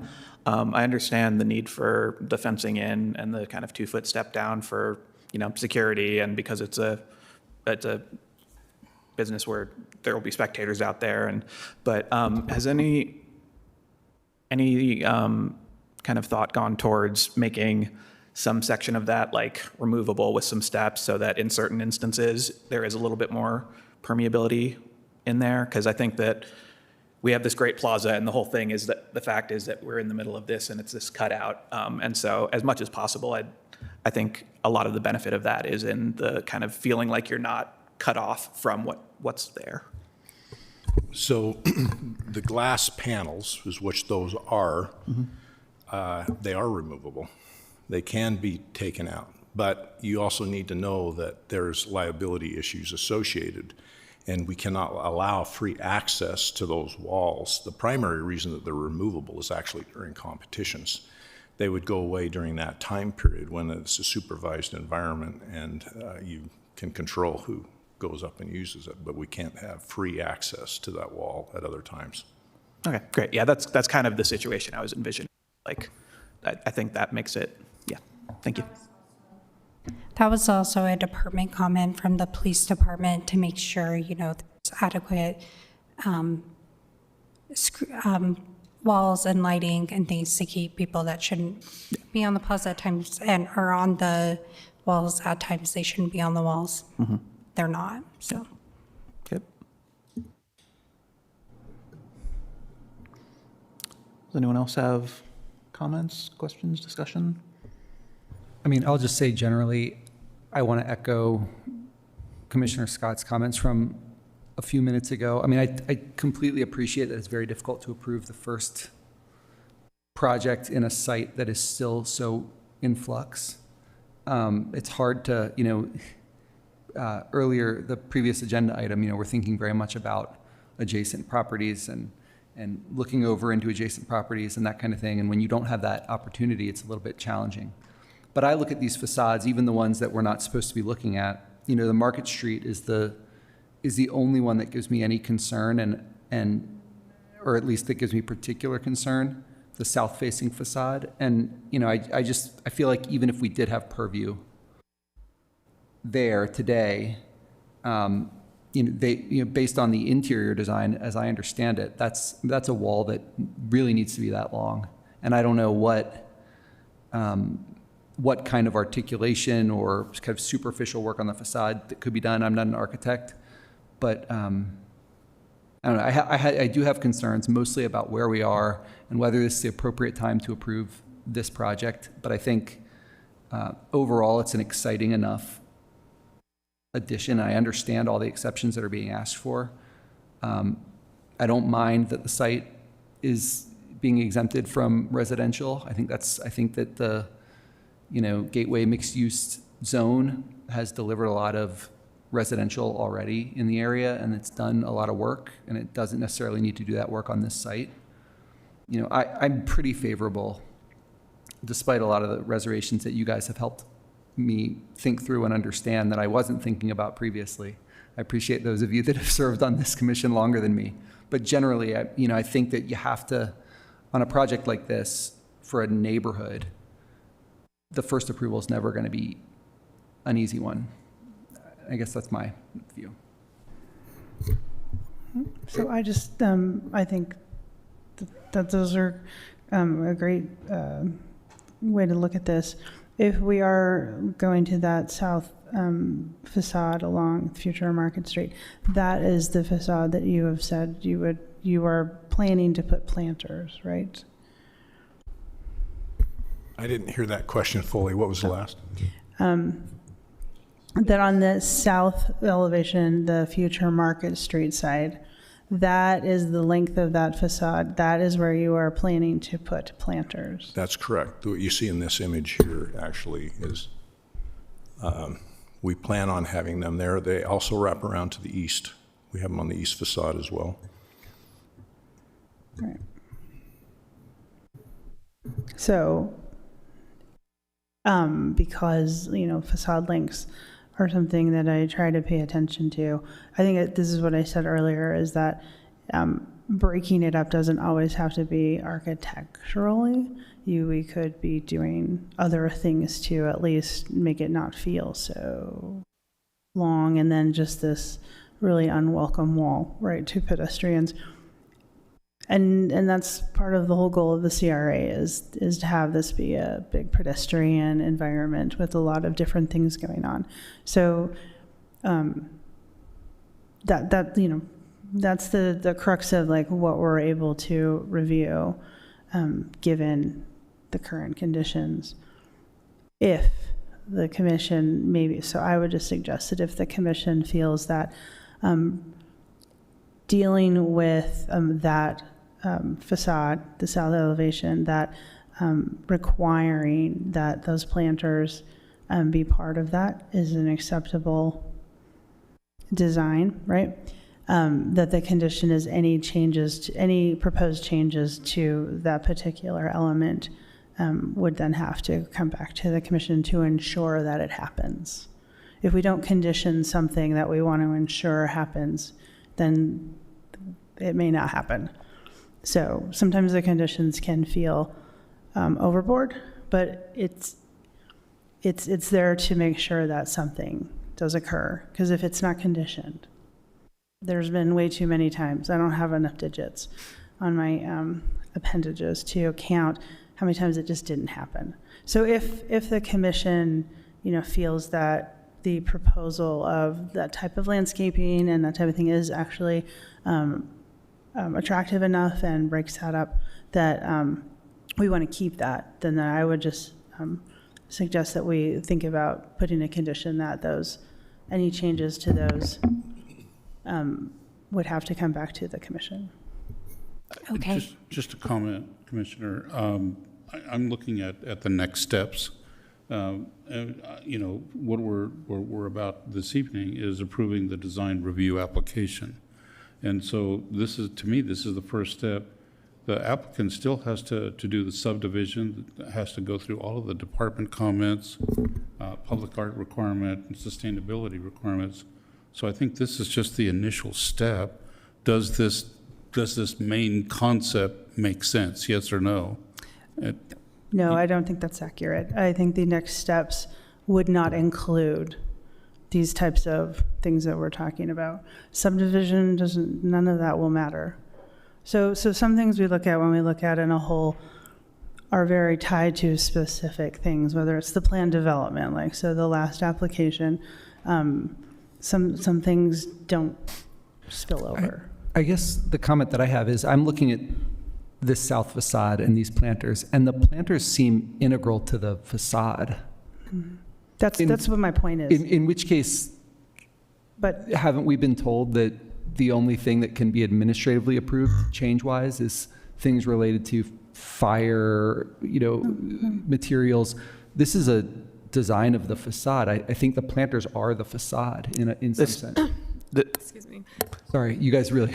I was just gonna say that this seems like we're arguing over something silly at this point. I think I just wanted to jump in real quick and say with that concern, that condition 1, final landscape and public space plans must be approved by the Planning Commission during the building permit process. If you're comfortable deferring me, or staff making sure that those are still there, that may cover that, or we can make it more specific. I think that is a great suggestion, Megan, and thank you for that. I think I'm still in favor of a condition that articulates that the presence of those planters is integral to the design, and any modification for that we can delegate to staff, but with a clear understanding of what we want to see. And so it doesn't have to come back to the commission, and I appreciate that comment from you, Megan. But I think the condition still needs to be clear enough direction for staff so they know how to administer it. If the applicant then at some point wants, because after this, they do a bunch of stuff to get the building permit that we're not a part of. If the applicant then decides, well, we want to modify this part, staff has enough direction from us to ensure that the role of those planters is still part of this design, that it is integral, because they could then still change it and remove it and make it so it's, just 1 foot high, and then it doesn't do the thing. So I would just try to advocate for a condition that articulates that we view this as an integral part to the design, and then any modifications can be delegated to staff to approve. so. I don't think anyone's against that. If you want to take a second and figure out language that would I do wrote that. down language if you want. Just as a suggestion, it would be the same condition, but you would just add the planters specifically as shown on the south facade as integral to the building. Yeah, I can do this. My screen decided to come back up. Real quick, I just wanted to say, I think that we have under control. Was there anything else that anyone wanted? I don't know if I feel like the planters are enough. It seems like the rest of the commission is moving towards that. I have like 4 different minds on this. I love the plaza. I love the idea of building a climbing facility. I cannot forget, and I think I mentioned this during the D4 discussion, that this whole the way for this project was cleared through a tremendous amount of violence on our unhoused population, and then like the petty policy bureaucrat part of me is like, well, but if we can't look at Market Street, then how are we fulfilling that one specific condition? But also, I don't want that to get in the way of the general benefits that this will provide to the community, and the fact that is correct. Like, it's really hard to have that first project happen. Okay. So, I'm deeply ambivalent. I don't know if there's a way to get that under control. If your concerns on that are still related to this kind of general idea, I think that then we can try and do a motion and vote and see how we come out that way. Yeah, let's do that.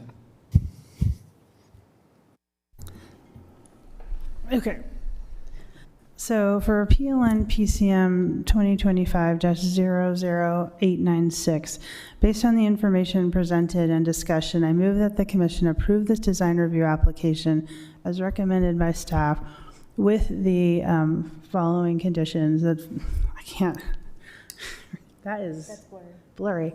I thought it was my glasses, but it's not. The final landscape and public space plans must be reviewed and approved by the planning division during the building permit process. Condition 2, all exterior materials must be approved by the planning director as durable materials prior to issuance of building permits. And condition 3, that along the south-facing facade, the proposed planters be considered integral to the design, and any proposed modification can be delegated to staff. I'd second that. Great. We have a motion from Commissioner Berry and a second from Commissioner Burrows. Go ahead and vote. Commissioner Barrett, Yes. Commissioner Barry, Yes. Commissioner Burrows, Yes. Commissioner Rosenfield, Yes. Commissioner Scott, Yes. Commissioner Vella. Yes. Great, thank you, guys.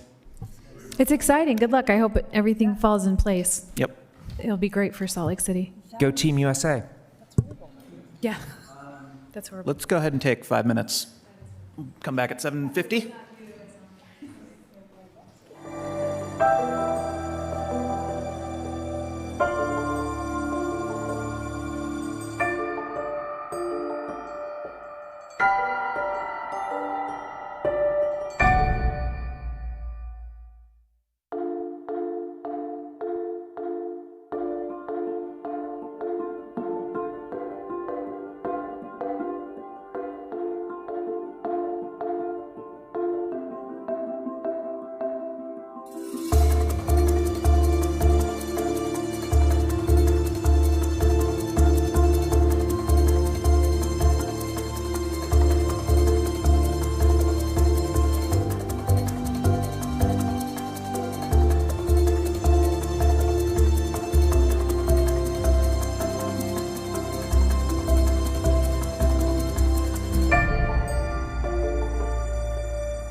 Okay, now we are. Cool. Let's go ahead and move on to our last regular item, or I guess our last petition. Alley vacation at approximately 567 East Warnock Avenue. Good evening, Commissioners. I'll try and move as quickly as I can. It's been a long night. This is a request for an alley vacation at approximately 567 East Warnock Avenue. I apologize for the dyslexia there with the address. And between 234 South 600 East, here marked in the red. It's a 16.5-foot wide alley, about 80 foot deep, between Warnock Avenue and the I-80 right-of-way. And staff is recommending that the Planning Commission forward a positive recommendation to the City Council to approve this request. Let's get situated of what's going on here. Here's a view of the alley from the street. You can see there's a curb cut here. In the staff report, I have historical aerial imagery that shows it used to be a driveway for a house that once sat on this property.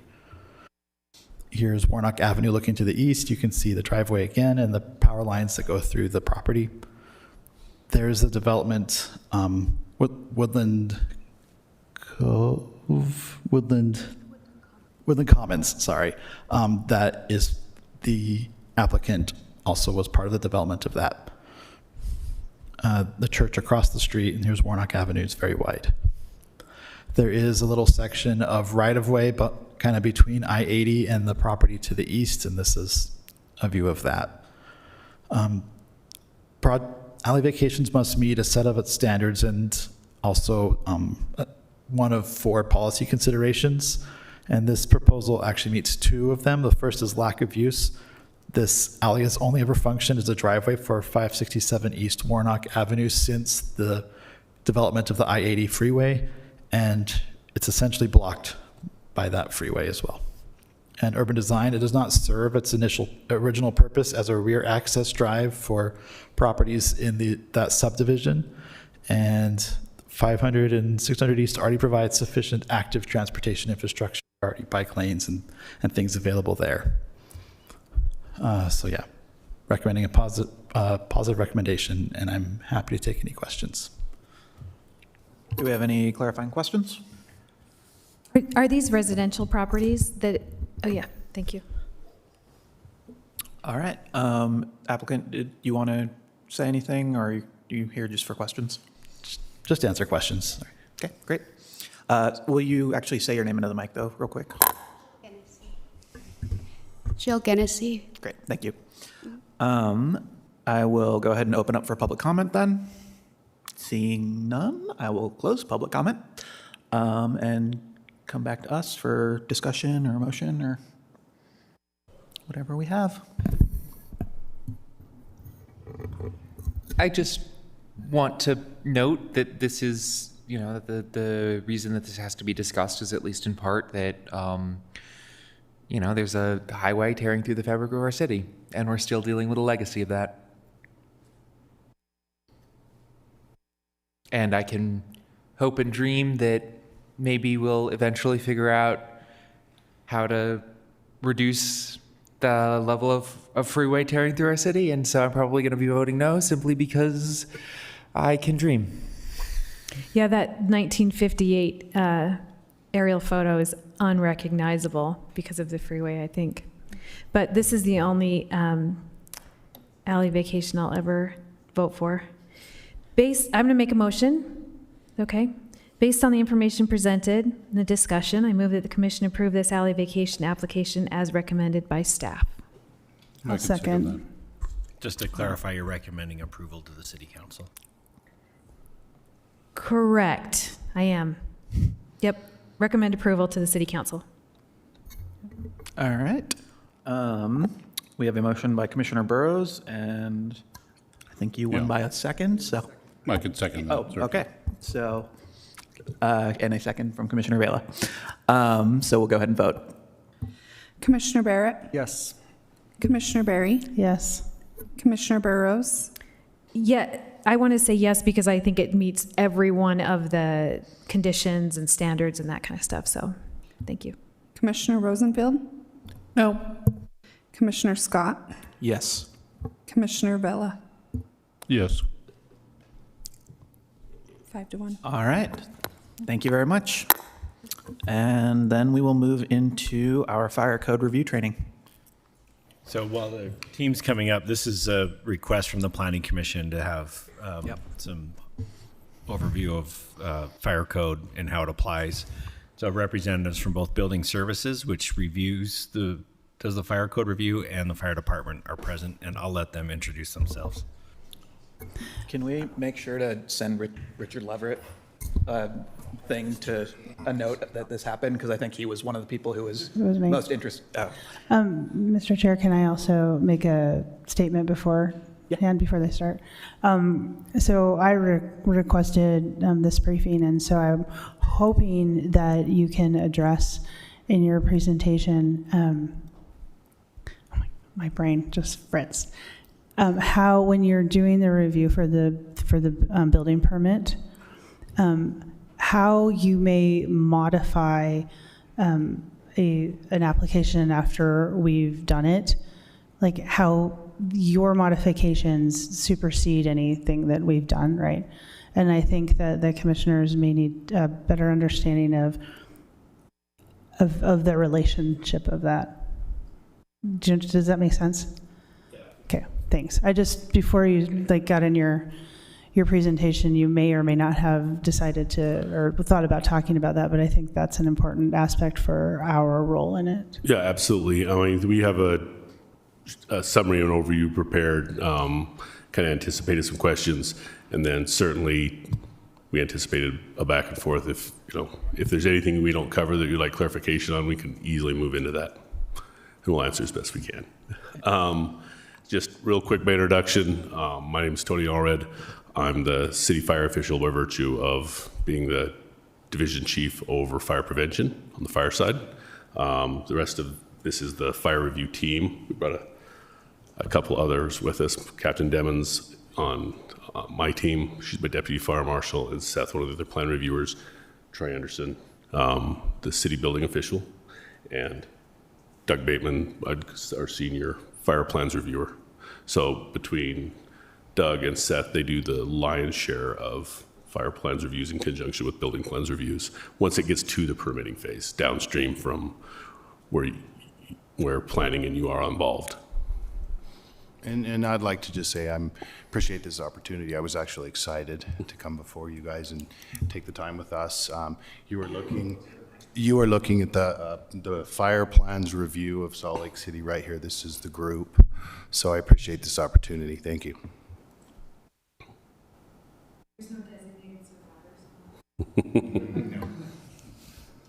We're all here. Yeah, you take us out, and there is no planet for ascension at all.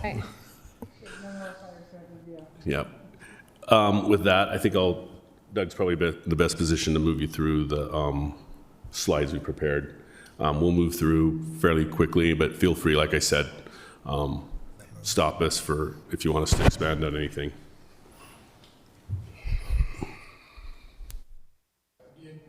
Oh, sorry. Again, thank you for having us here. I don't know exactly what your experience is or your knowledge on fire code or how it is applied.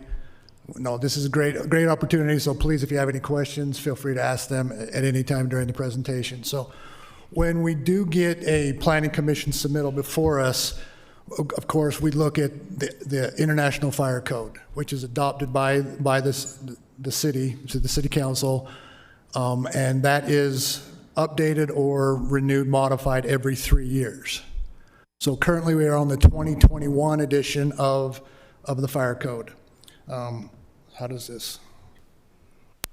Okay. So one of the major things that we would look at when any project comes in is the access road leading to that property or that building.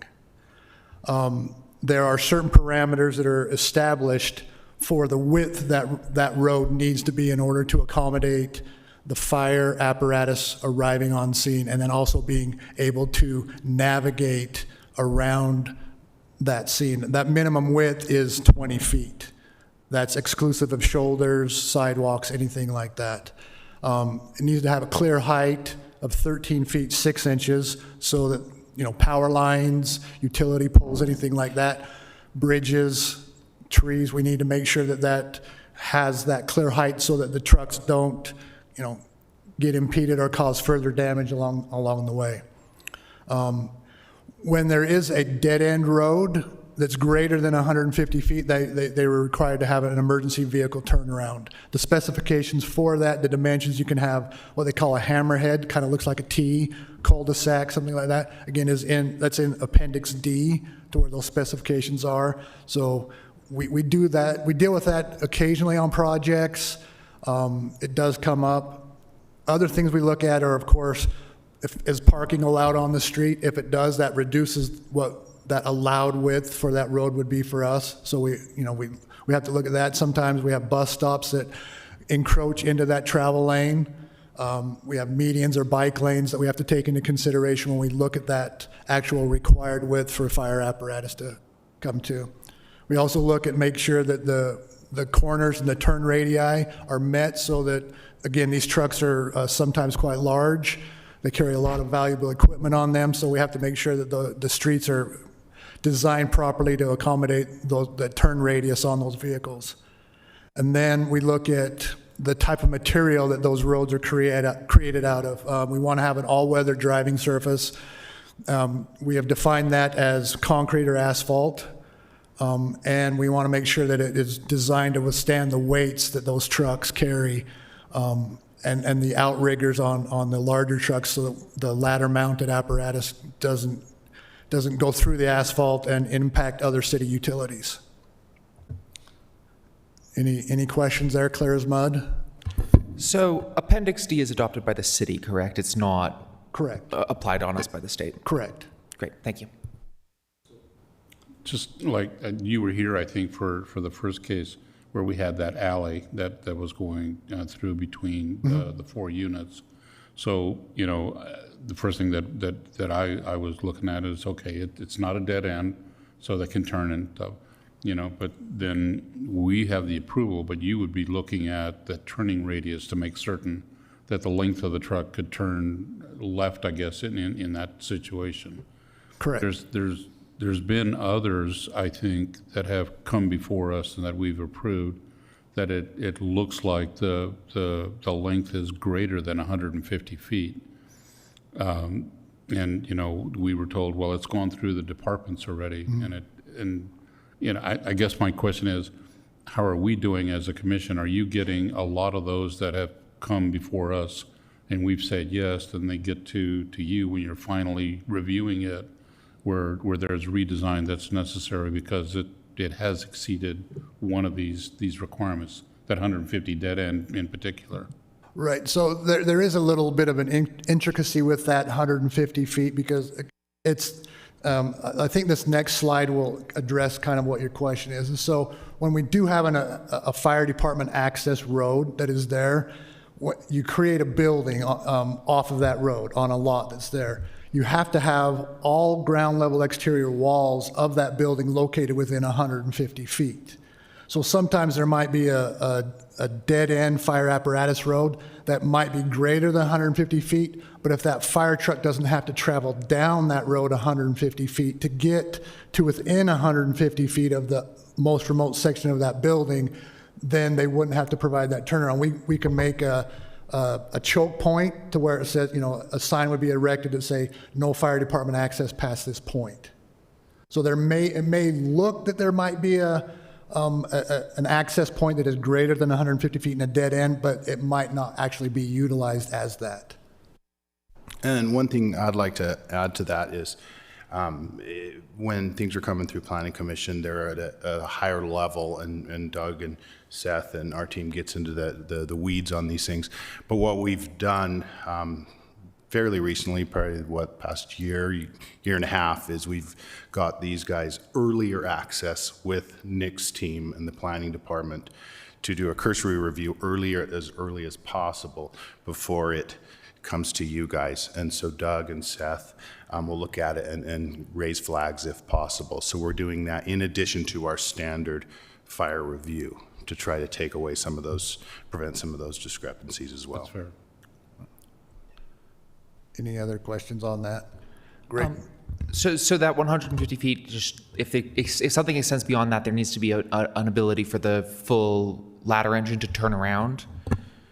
If correct, if the road is 150 feet, but that doesn't allow them to get to the building, the most remote part, within 150 feet. Does that make sense? That makes sense. Yeah. Then they would have to have that turnaround. Thank you. Great. So again, 150 feet at the maximum distance from a fire department access road, and that's partially due to the fact that the pre-connected hoses that are on the truck are generally between 150 and 200 feet.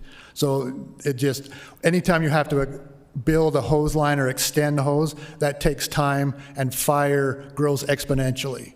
So every minute you can double in size of a fire. Then as part of that approved route for a firefighter access on that 150 feet, we want to look at how does the firefighter get around that building? So how do they navigate obstruction, trees, fences that are erected, gates? And so what we have, if you look at the picture on the right there, we've come up with a calculation in order to allow for the fire department to set up ground ladders and operate to get to a roof or do a window rescue, and then also provide access for the firefighters still to operate around them with hose lines. And so generally we want to, depending on the height of the building, we can have between 8 and 13 feet that the fire department needs to operate safely and effectively on at least one side of the building. And there is the opportunity to increase that distance of 150 feet through alternative means and methods. And that's an allowance made in the code where the designer or the architect can they can come to us and say, hey, we know we don't meet the fire code in this particular section, but we're willing to enhance a certain building element, type of construction, make the sprinklers more dense, provide smoke detection in areas that's not typically required. And they would make that proposal to the fire code official, so either Chief Allred or Captain Demmons. They would look at the building and the proposal, and they may allow that up to, right now we go to about 200 feet, and then we incrementally allow stuff after that, but we also require additional measures taken for the building design. This is a big one right now with a lot of building going on in Salt Lake. Of course, we look at building heights and what they call aerial apparatus. So anytime you have a building that is greater than 30 feet in height, that's where the ladder that's mounted on the truck becomes necessary in order to get to those upper levels. Because the ground ladders that are carried on those trucks are only 35 feet. And so when you put it at that angle on that previous slide, in order to have the correct number of rungs above the ladder to safely don and doff those roof structures and higher windows, it becomes necessary to then have those ladder mounted vehicles. Whoops, I don't know what happened there. One thing that happens when you have the aerial access is the road widths increase to 26 feet. And that's to allow for those outriggers, those stabilizer points to come down off of those trucks, and then also still allow other apparatus to navigate around them on those roads. That road that is there, that 26-foot wide road, needs to be located 15 to 30 feet from that building. And that allows that ladder that is up to 100 feet on that truck to be positioned at the right angle, navigate around that building, and allow the fire department to operate in the correct fashion. Some of the things that we look at that become problematic are obstructions, power lines, utility lines, because again, you don't want to be operating a ladder with some energized equipment and make contact with that, because then you've got a bigger issue. Trees are also a potential issue, so we try to work very closely with urban forestry to work around existing trees, but then also any new trees, we try to limit the height and coordinate spacing so that we can still have that access to those buildings where needed. I have a question. The proximity distance, do you need that on all sides of the building or just one? No, so when you have aerial access, that's only required to one side of the building, and so it just needs to be to that. And generally, that's on the side where you have, a city street. If not, they have to provide that 26 feet plus a minimum of 15. So now you're looking at 41 feet that is needed in order to provide aerial access.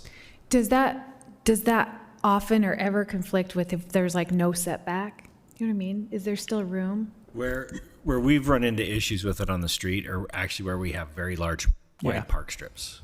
Because sometimes that property line is already more than 30 feet away from where the fire apparatus can park. That's why we built into the code several years ago the alternative means and methods to increase that distance, because it just doesn't fit our environment all the time. Yeah, I was going to say that's where I've run into it mostly is on that where there's really, really wide sidewalks and park strips. And so it's hard to do that. Does it, one more real quick, does a 30-foot tall building, do you calculate it the same way you guys do? Or do you calculate it the way I look up and I'm like, that's 30 feet up there? Because it can be complicated. Yes. That's on this slide right here. Oh, okay. Any other questions on what we were Yeah, I actually, so an issue that came up was on 8th East, where the roadway is actually separated into basically two directions. Center divider. With a center divider with a planter in the middle. Do you is each side required to be 26 feet at that point? Correct. That seems like it conflicts with some city urban design goals, but that's interesting. Thank you. Yeah, and the reason again for that is because it's that actual road width. If there's that center divider there, we don't want to have to put a stabilizer on unsecure, unfirm ground. So grass, something that's been receiving a lot of water, we put that stabilizer down, then it might not be stable and that would sink. What is the actual width of the stabilizer from edge to edge? I really don't know. It varies depending on what apparatus you have, but it's not only the width of that apparatus stabilizer, but it's to allow another apparatus to go around it. Understood. So thank you. One of the places in the city where you can see where we've incorporated all of this is in Central 9th. So part of the 9 line and on the north side of 900 South through there are pads for the stabilizers and everything else. And that was in coordination with not just our urban design requirements or goals, I should say, but making sure that we could meet fire as well. So we're happy to show you how that works in the real world. But if you go out there, you'll see that. And the 9 line trail itself in some sections can service that. Yeah. We've incorporated over the last 3 years. We've worked with transportation and streets on, like we see those features on the latest revisions to 2100 South, the 9 line. You will see both areas that qualify as aerial access that by all appearances are part of a sidewalk. Like the fire department we're looking for performance, not necessarily visually what it looks like. So through doing things like mountable curbs, over-poured sidewalks. So visually and day to day they're used as sidewalks. They just look like curbs, but we've got some specifications where you can go to that. So when we need to get a little closer to the building, but the street's further away, that's one of the options we've moved to in certain areas is from the street transition to what appears to be a sidewalk and is used as a sidewalk. Actually, in the event of emergency, becomes aerial access. Instead of a 4-inch sidewalk pour, those are actually poured and reinforced up to 75,000 pounds. And then that curb, you see in a lot of places, the transition curb instead of the vertical curbing, that's to allow for us to get up on them. And then even in areas like on 2100 South, I think on the 2nd South extension in some places, to make sure that those parcels along that roadway can still be built and the road can provide aerial access. Even the median itself, that divided median in the middle, is built with, you'll see it on 2100 South, is built with the sloped curbs, and then even though it's stamped, it's actually weight-bearing concrete across the top of it. So our rigs can move both between the lanes and can set up and use that as part of it. And then that now qualifies as aerial access. That makes sense. Thank you. These real specific things, are you, all of your firefighters, they just know how to recognize those, or do you have to tell like the person in this station, this specific road has blah, blah, blah? Or anybody can just tell? That's a challenge, and that's why sometimes some of these incorporations take a long time, because they come to me and say, and I go to our operations teams, the chiefs that run the fire engines day to day, and I say, are these options that you feel we can train our firefighters? I can't just train the firefighters in that local area because I can't guarantee which they back each other up. And so then we say, okay, we're going to start incorporating this feature, and you'll see a number of these types of features in the slides.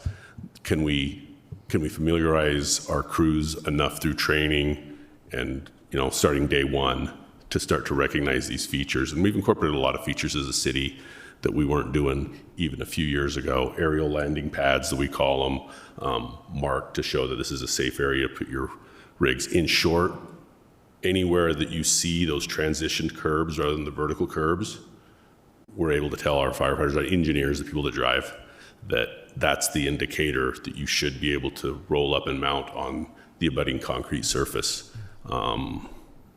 There's a number of features that we brought into play in the last few years, but it does take, we have to be careful because we do have to make sure, okay, can we make sure that the responding crews recognize that that's what that's for? Yeah, it can't be too specific because then it's not useful. Yeah, and we have to be able to recognize it at 3 o'clock in the morning in a snowstorm in February and just like in the middle of the summer, and so it has to be. We try to make it somewhat intuitive, and that's why a lot of these accommodations I go through a process with our operations crews and chiefs to make sure that it doesn't make what makes sense to me behind a desk at the public safety building might not make sense to an engineer on the street.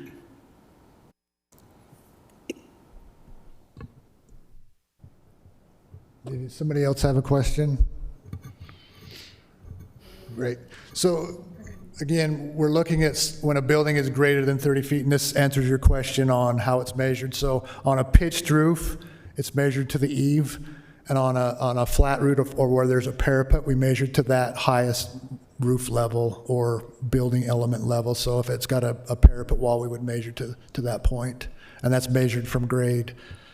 There is an exception that you don't have to provide aerial access, and that would be triggered by if your building is made out of a certain type of construction. So that would be the non-combustible construction. You have a NFPA 13 fire sprinkler system in it, which is the most robust sprinkler system. And then you have stairways that go all the way to the roof with a standpipe connection there for firefighter activities. And you would typically see those in your high-rise buildings is where you would see that. Is a standpipe like a faucet? Like a similar to that? What's a standpipe? Standpipe is when you're walking up stairwells in a building that's got more than 3 levels, you'll see a connection that looks like a Y, and then it's where the firefighters can thread in their hoses and then work from that stair enclosure to the interior building environment, and water is fed through the sprinkler system. And there's always water pressurized in there? Once there's an activation, yes. Yeah, and we can attach and we'll pull up, and there's exterior connections that we'll actually attach the engine to. The engine pumps water and can charge and supplement that system if it's not what we call a wet system that is already plumbed with an existing water supply that's plumbed into it. We did that this morning at the high-rise fire over by the Capitol. We operated off standpipes, supplemented by trucks. The external ones, they're the big red markers that say FDC, correct? Fire Department Connection? Correct. And those might be to supplement both the sprinklers or the standpipes, or a combination of both.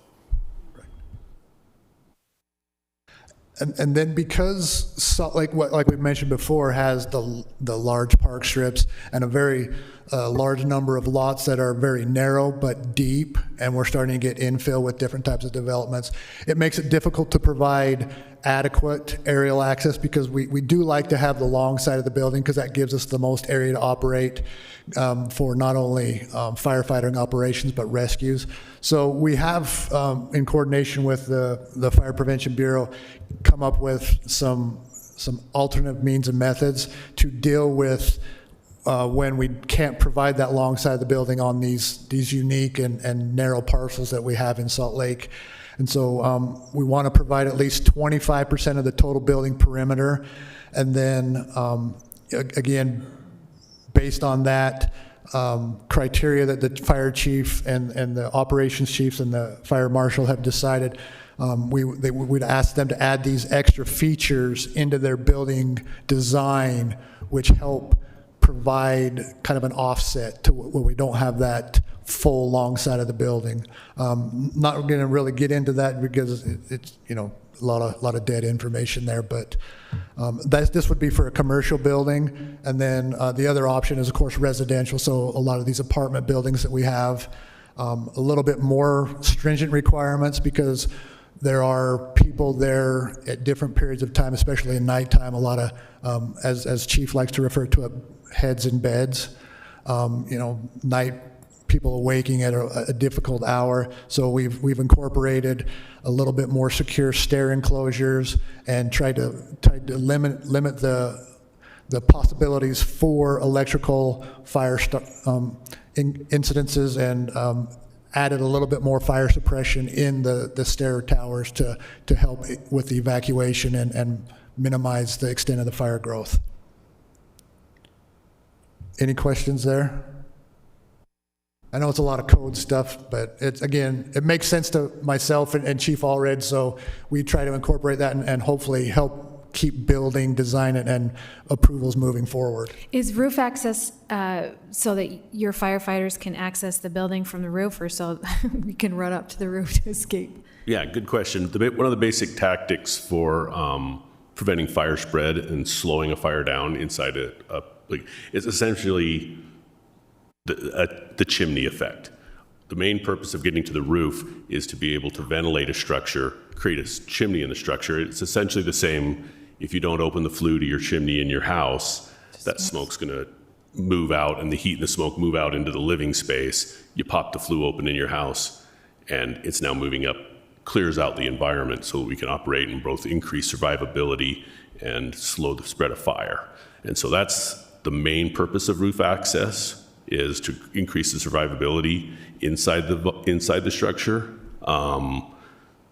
There's other reasons we need access to the roof: prevent exterior flame spread, provide protection to abutting buildings, all that kind of stuff. So it's a great question. It's not entirely intuitive, but that's really one of the core tactics that we use to, alleviate and get those toxic gases out of there for people that are in the building, to give us additional time to find them. We try to, the longer we can improve the survivability inside a building, the more people we're going to bring out alive. And so that's the basis of that importance of that roof access. Does that answer your question? Okay. And again, this just goes back to the road widths. As you can see from the picture there, 20 feet. The difference between the 20 and 26 feet, why that's needed. Parking does impact that. So if there is on-street parking, we have to essentially subtract 6 feet of that road width. And when you have a 26-foot wide road, that means there's no parking allowed on there. When you go 26 to 32, you can park on one side. Any road that's wider than 32 feet, you can park on both sides and still allow for that navigation of those fire apparatus. There was a case where there was a request to build something here, and the thing that had been built next door, the neighbors were mad because when this thing was built, you guys closed off street parking, like unexpectedly, I think, where when it was originally approved, there was expected to be street parking, and then once you made the fire considerations, there was no more street parking. So that can happen, and it happens like after we see the project? Does it happen a lot? Or is that even true? Because honestly, people are like, fire won't let us do that. They say that a lot to us. Yeah, I mean, there's a little bit of nuance to that. I in my role as the fire official, have no authority over whether parking is allowed on a road or not. So our determination at this level is just whether, with the presence of parking, does that road qualify as a code-required aerial access or emergency access road. Parking and other features, the code actually specifies that it be free of obstruction, and so allowed parking is considered an obstruction. So we simply point that out, and it's on the developer. If they want to continue to use that road, it either needs to be modified or they need to go to transportation and ask to have that obstacle, in this case the parking, removed. So we don't actually order parking to be removed. You just say it doesn't. Yeah, meet if with parking there it doesn't qualify, and then they engage the transportation division. the closed parking. Okay. And to add to that, with like urban forestry, chief's team, and when we're working through the AM&M process, we don't say remove those trees. We don't have the authority over those trees, and so we invite a collaborative process with urban forestry. So I think that adds to it. So we're not saying get rid of the parking and get rid of the trees. We don't have the authority to do that. So. Okay. Boy, I think a lot of people are throwing you under the bus. Yeah, they are. We're used to it. Yeah. So, go ahead. So I am curious. Every foot wider of unobstructed roadway, the design speed of the roadway goes up. The sense of people driving down that road that they can go fast, that they can speed, that they can move goes up.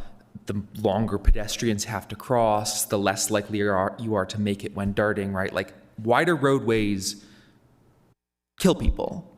And I'm wondering how the fire department or maybe the code body evaluates the trade-off between the lives saved by needing to, basically encourage a world in which developers are incentivized to push for wider and wider streets because that's the only way they're going to get the height they need, versus that saves lives because there are people, you can save lives in the case of a fire versus the number of lives lost because of those wider streets and those roadways that are no longer safe for pedestrians and the people who are living their day-to-day lives every day.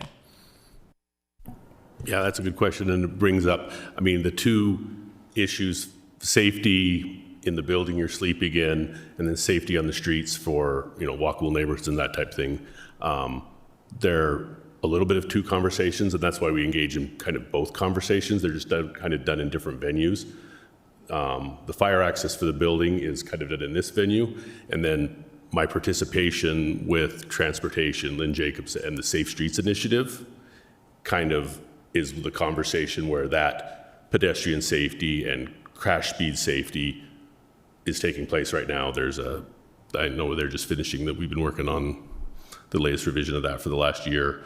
I think I just looked through the final on it. I think it should be in front of the council here pretty quick. And that's more of all departments, streets, public services, fire, police engaged in that. And so that's when you see some of the standard designs we've come up with for different traffic calming features.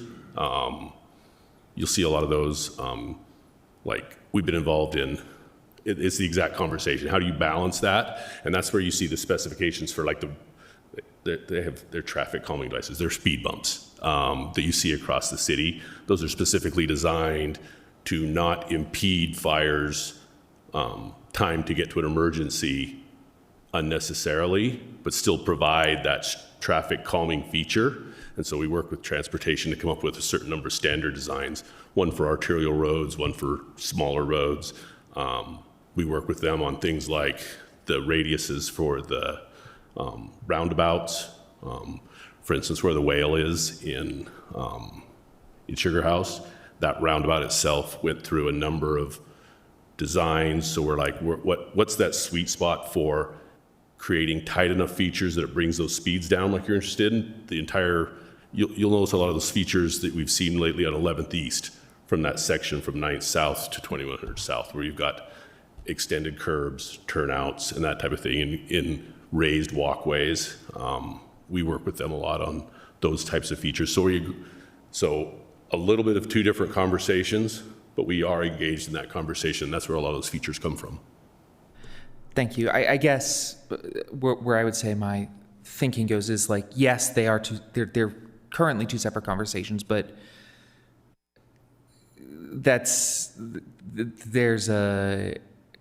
they're not fully, because ultimately, like, if a developer can't build higher buildings on 8th East, that means that the developer has an incentive to push for getting rid of that boulevard, to push for bills in the legislature that force us to make wider roads, for example, and like it's a thing I struggle with, and I think about just in terms of how many people are dying as a result of fires right now in the city. Do you have that number off the top of your head, like per year? I can tell you we had 2 direct fire related deaths last year. Okay. We've had one we had 2 that I can think of in 25. And I think a lot of that is the performance of these buildings. Yeah. Under fire. We've had a number of large fires. We've had a number of large fires in multifamily structures. And we take it as a compliment that we've had an extremely low number of fire deaths relative to other municipalities our same size generally. Yeah. A lot of that has to do with our resourcing, and that we're an ISO 1 fire department, and that the buildings perform, as I refer to it as, the building needs to perform as an extra crew on a fire. Yeah. And those features really work in our benefit and enable us to keep those fire fatalities low. Absolutely. And I mean, it's a credit to your department. They do thank you. Remarkable work. And then how many people have died as a result of traffic violence in Salt Lake City in a year? And that's if we are creating, it's tough, and I think that there's a trade-off there that maybe isn't Can we surfaced quite focus as the well. discussion a little bit? This is an area that the city has discretion on. I know. We have to fire the fire code. The fire Yeah. code specifies a certain width of road, and we're just trying, I think we're just explaining the administration and I appreciate it. Thank you. So this proximity to the building, we've mentioned it before, and Nick did bring it up. We do have those large park strips. Through the alternative means and methods, we've allowed those to go up to 50 feet now.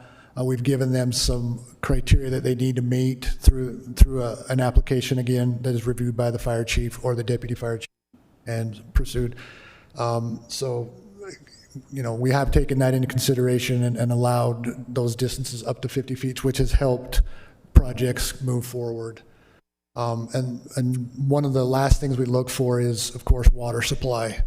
That's fire hydrant locations, distances to buildings, and the amount of gallons per minute that is required. On a residential, single-family dwelling, townhome structures, you need to be 600 feet away from the farthest point of that building. And the way we measure that is from the hydrant, we go down the center line of the road to the property, make a right angle, and then find the most remote part of that building. If they're within 600 feet, they would comply.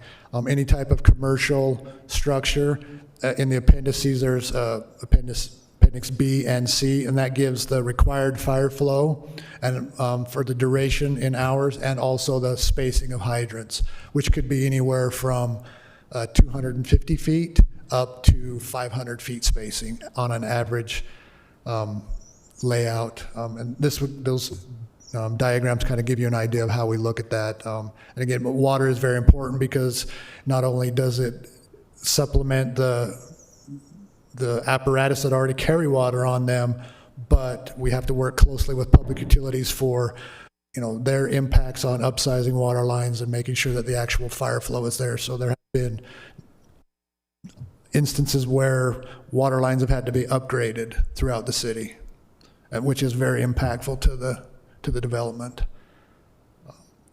And that's kind of the core ideas of what we look at in a planning commission submittal, generally site access, how the fire department operates, and do they have enough water. So at this time, if you guys have additional questions or any kind of comments, please. It's not a question as much as a comment, and I've been fortunate enough to work in, I think, 28 states and completed projects there, worked with fire marshals all over the country. And I will just say that working in Utah, both at the state level and the state fire marshal level, I've always found Utah to be very accommodating in being a part of a solution as opposed to saying, these are the regulations, go do it. Your notion of the alternative methods and materials, working in hillside locations where you only have access from one side, being able to use swimming pools as alternate water sources, having additional fire equipment within the building that helps them get up and down easily and stuff. I mean, seriously, I laud Utah for being very accommodating and finding solutions as opposed to, just being very, very rigid about it. Every project that I've ever done seems to be a different solution, or it's not one case, or one rule fits all. Every one of them is a little bit different, and I laud you guys for being very accommodating to finding a solution. So thank you. I appreciate that. And I will say that Captain Demons and Chief Allred are very accommodating. They jump on meetings all the time, and they look at each project individually, don't hold any, past projects accountable for what people are trying to do, and it really has helped move a lot of projects on that in the past would have been stalled. I just have some thoughts, and obviously thank you for all your work, because I won't digress. But one of the things that I think is important for the commission to understand, which is why I'm glad you're here, and I want to clarify the relationship. So I'm really glad that you're jumping in on these projects earlier to try and do. So I'm wondering, by the time these projects come to the Planning Commission, how much have you done the review? Like, what's the difference between the comments that come to us in the staff report?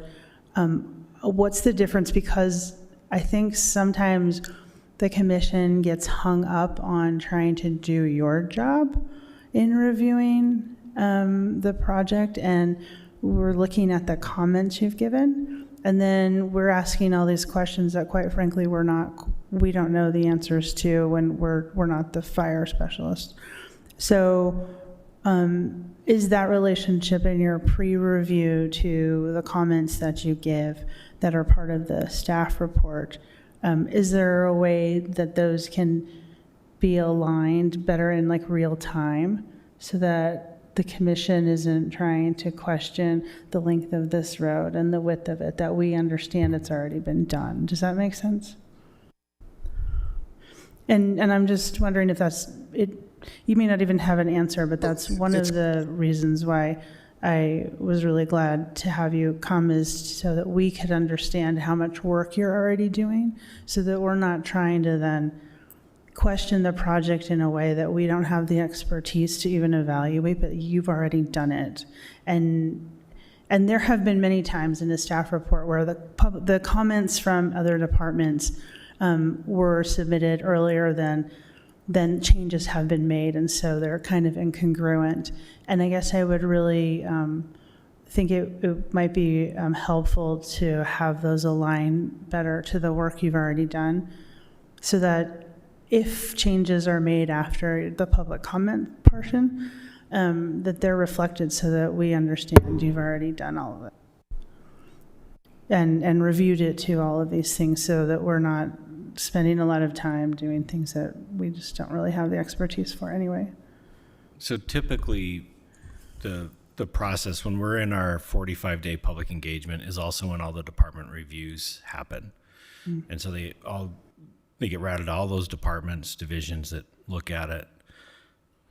Ideally, we will have comments that say, yes, this complies, or there's no issues, or something like that, right? So there's something there. And that's something that I think it's harder with the fire code because there is a lot of, the fire official has a lot of discretion for some things. And so trying to work through those things can take some time, especially you just heard the process they go through for that. So one of the things that we've been really working on with the fire code review team is how can we get comments that are more direct about whether something does or doesn't comply, or if there's going to be some issue at the building permit level so that everybody knows, particularly the decision makers.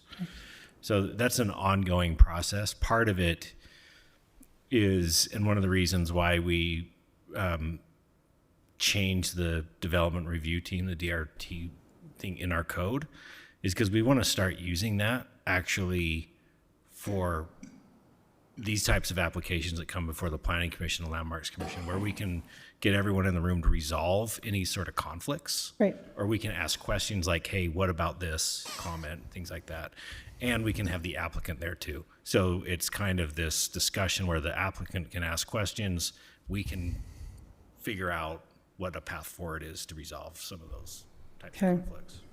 So in the realm of the role that we play, so if we bring up additional questions, then there is like a path for you to then continue to ask those.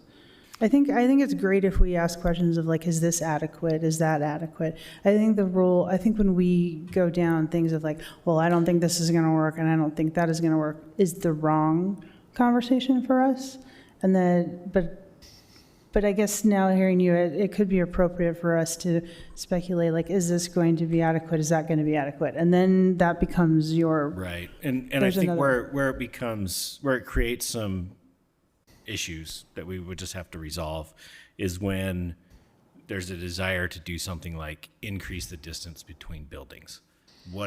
There's always the downstream effects of that, right? So if you do that, what does that mean over here? What does that mean here? And those are the things where if they're made at a meeting, make it really hard for everybody who has to sign off on those permits to rectify. That's why our code has that modification thing. Because if you do add something like that, and we still need to comply with our fire code, our building codes, our utility standards, et cetera, other engineering standards, that's why it gives us that modification, that ability to modify those things so we can make Right. those. Yeah. So then I'm also wondering, after we do our role and we give approvals and maybe we have conditions, maybe we don't, but you still have to do the final review. So you're working with them to address a lot of issues, but then once it's gone through our process, you still have a lot of discretion, I guess, or the authority to then continue to modify certain things in order to make sure that it's meeting fire code, right? Yeah, I'd like to just add that, so once we get more information, because we'll get the full plan set for submittal. This happens with building code as well. It'll go through planning commission and all of a sudden we'll get some pages in a plan set and go, wait a minute, and it's something you guys would not have seen. So once that comes through, yes, we do have the AM&M process and whatnot, but one thing we do look out for and watch for, and we'll reach out to Nick's team, is if we see something that would affect what you guys approved, then we'll discuss it with the planning department. Okay. So Got it. we won't change stuff and change what you guys approved. We'll discuss it with them. So, but I did want to say one thing that is a challenge. Doug was going to say it, but sorry, I butted in, Doug. by the time it comes through you guys, sometimes there's some just surprises. There's more windows over here that they added in. And now we have a 364-page plan set. So the time it comes through here is at a higher level view, and then when we get into the nitty-gritty, then the stuff comes out. So I can't add windows, is what you're telling me? No, I'm adding Would you windows. just not big windows. Anyways, but we don't. If we see anything that's going to affect that it went through a planning commission, or saying, wait a minute, they're changing this, and we do this with building code as well. Sizes, wait, they're trying something different. We'll reach out to the plans reviewer and the zoning reviewer. Okay.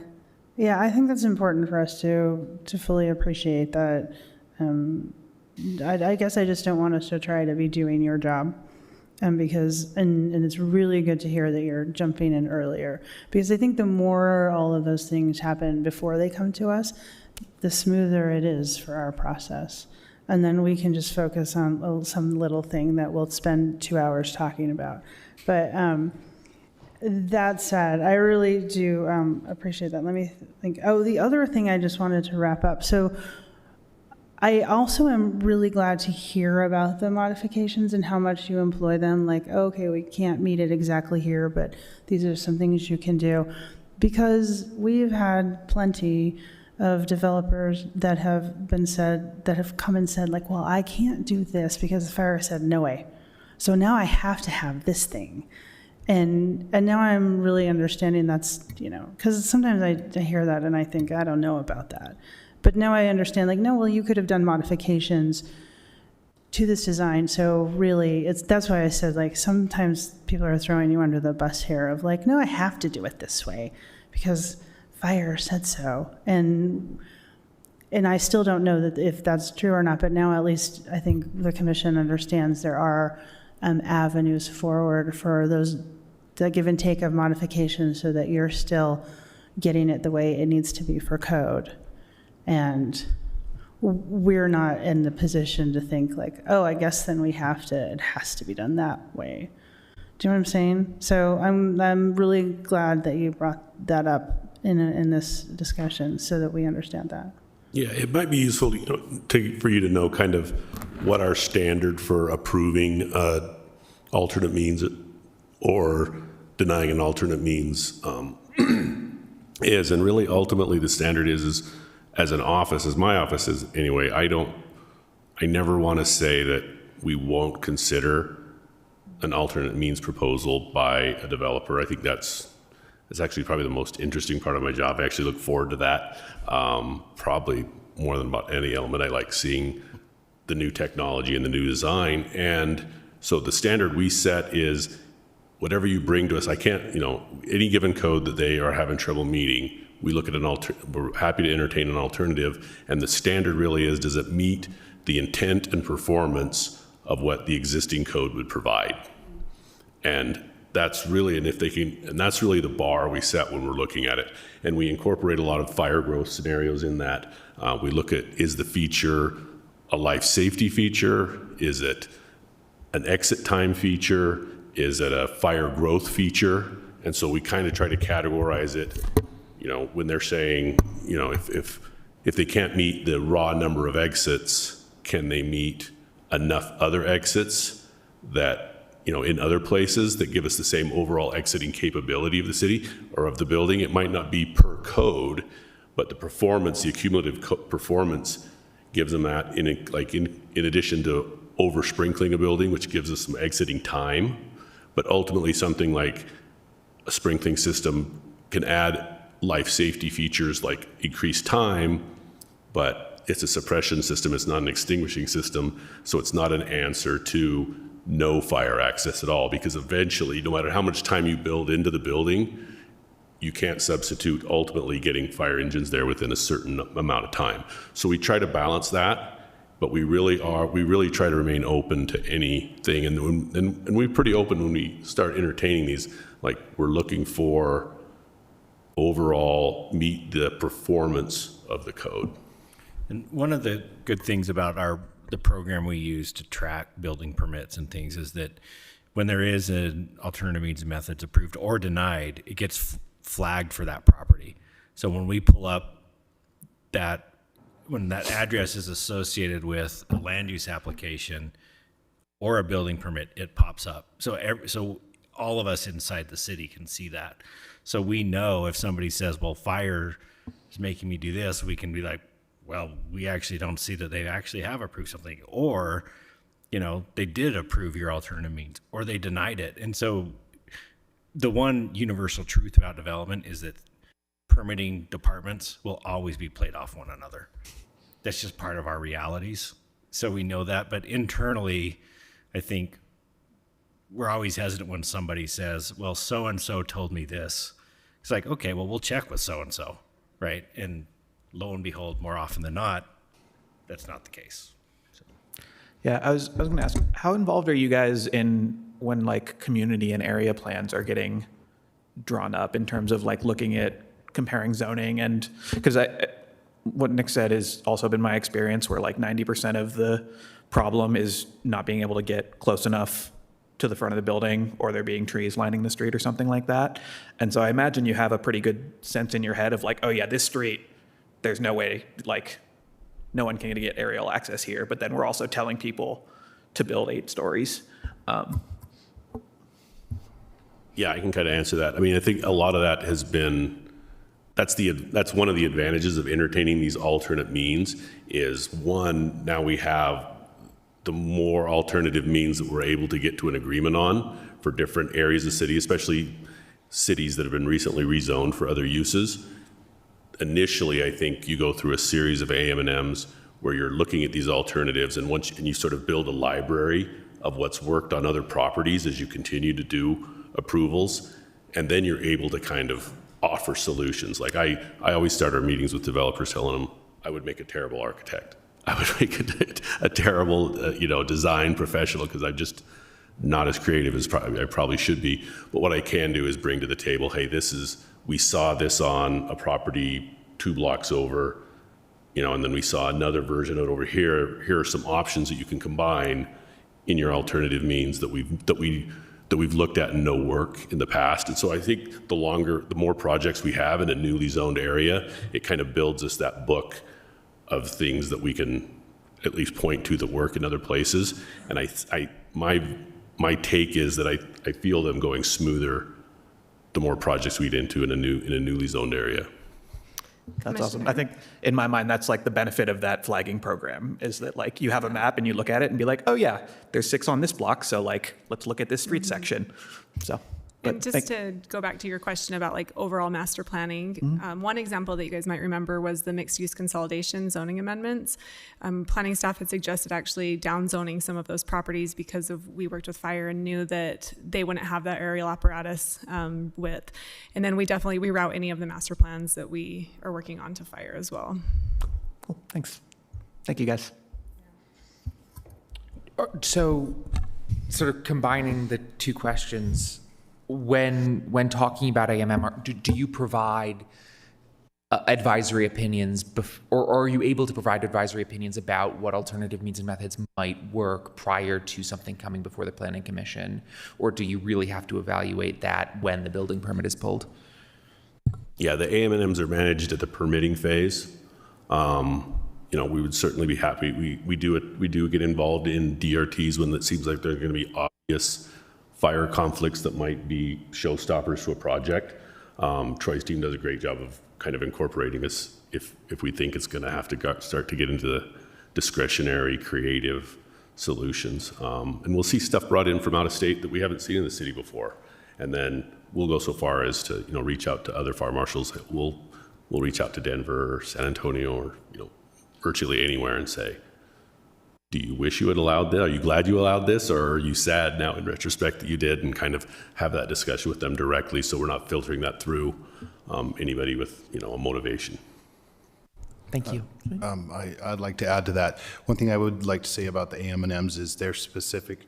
Nick touched it on this. They're specific to that project, that address. So as much as we try to compare other ones coming in, we don't want a broad stroke AM&M, this will work for this. So they're specific to that because every project's different. So I just wanted to add that.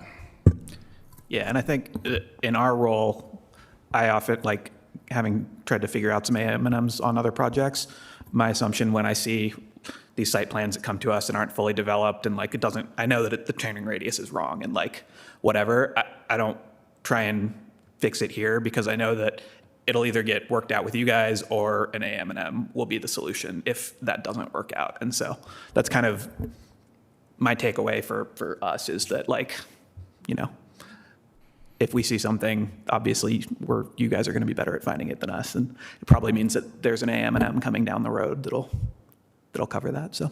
Yeah, I think along those lines too, one thing to always keep in mind as a commissioner and as a commission as a body is that if you see something that whether you're looking at the comments and there's questions about whether something does comply with a department's comments, or there's a question about, because I know we have had some comments where this requires an alternative means and methods.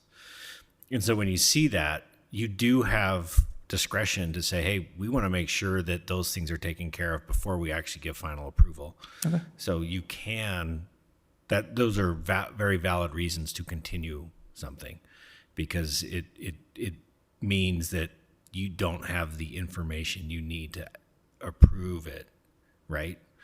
So that's something that you can always do, and that's one of our roles is to help you guide you through that if you do see something, because there's often times where I don't want to answer and make interpretations about the fire code, right? Mm-hmm. It's not my job, not my expertise, not my knowledge, and so I think it's always great when a decision-making body can say, hey, we want you to go and get clarification on this statement, this comment, or whether this does comply with that aspect. Are you talking about the department comments at the end of the report? Yeah, they're actually really, really important. I know Yeah, they're buried sometimes. I always read them, yeah. But, and usually we will try to address those before it ever comes to you. But there are some times where, you may get pages of comments and something gets missed, or we see something and we don't think it's an issue, but you do as the decision maker. So there's absolutely the ability for the commission to do that. It sounds like it's problematic if we try to make big changes at this meeting, like move the buildings 15 feet apart or something like that.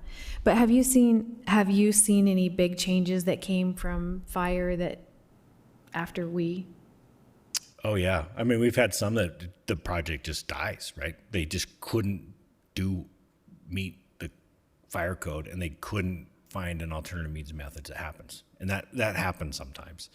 And just another example, getting back to some of the on-street parking things, is that there's been cases where particularly on like 200 West and around 900 South, where it's really narrow, and we have the light rail catenaries above it, so that limits fire access, or especially the aerial access, where the developer's like, well, I just want to get rid of the on-street parking. And we've said no, and those projects stop. Or they say, we'll just get rid of the parking? They're like, that's their proposal. Yeah. And sometimes we say no. Now, one of the, I think, unintended consequences, if you've followed the legislature on the follow-up to the SB 195 that limited what we can do on our streets, is that we can't remove more than 3 stalls per block face anymore under that law if it passes. So that's going to actually have profound effects, right? Because we can't allow someone to do that anymore as an alternative means method. So that will end up limiting what can be built in some of these places.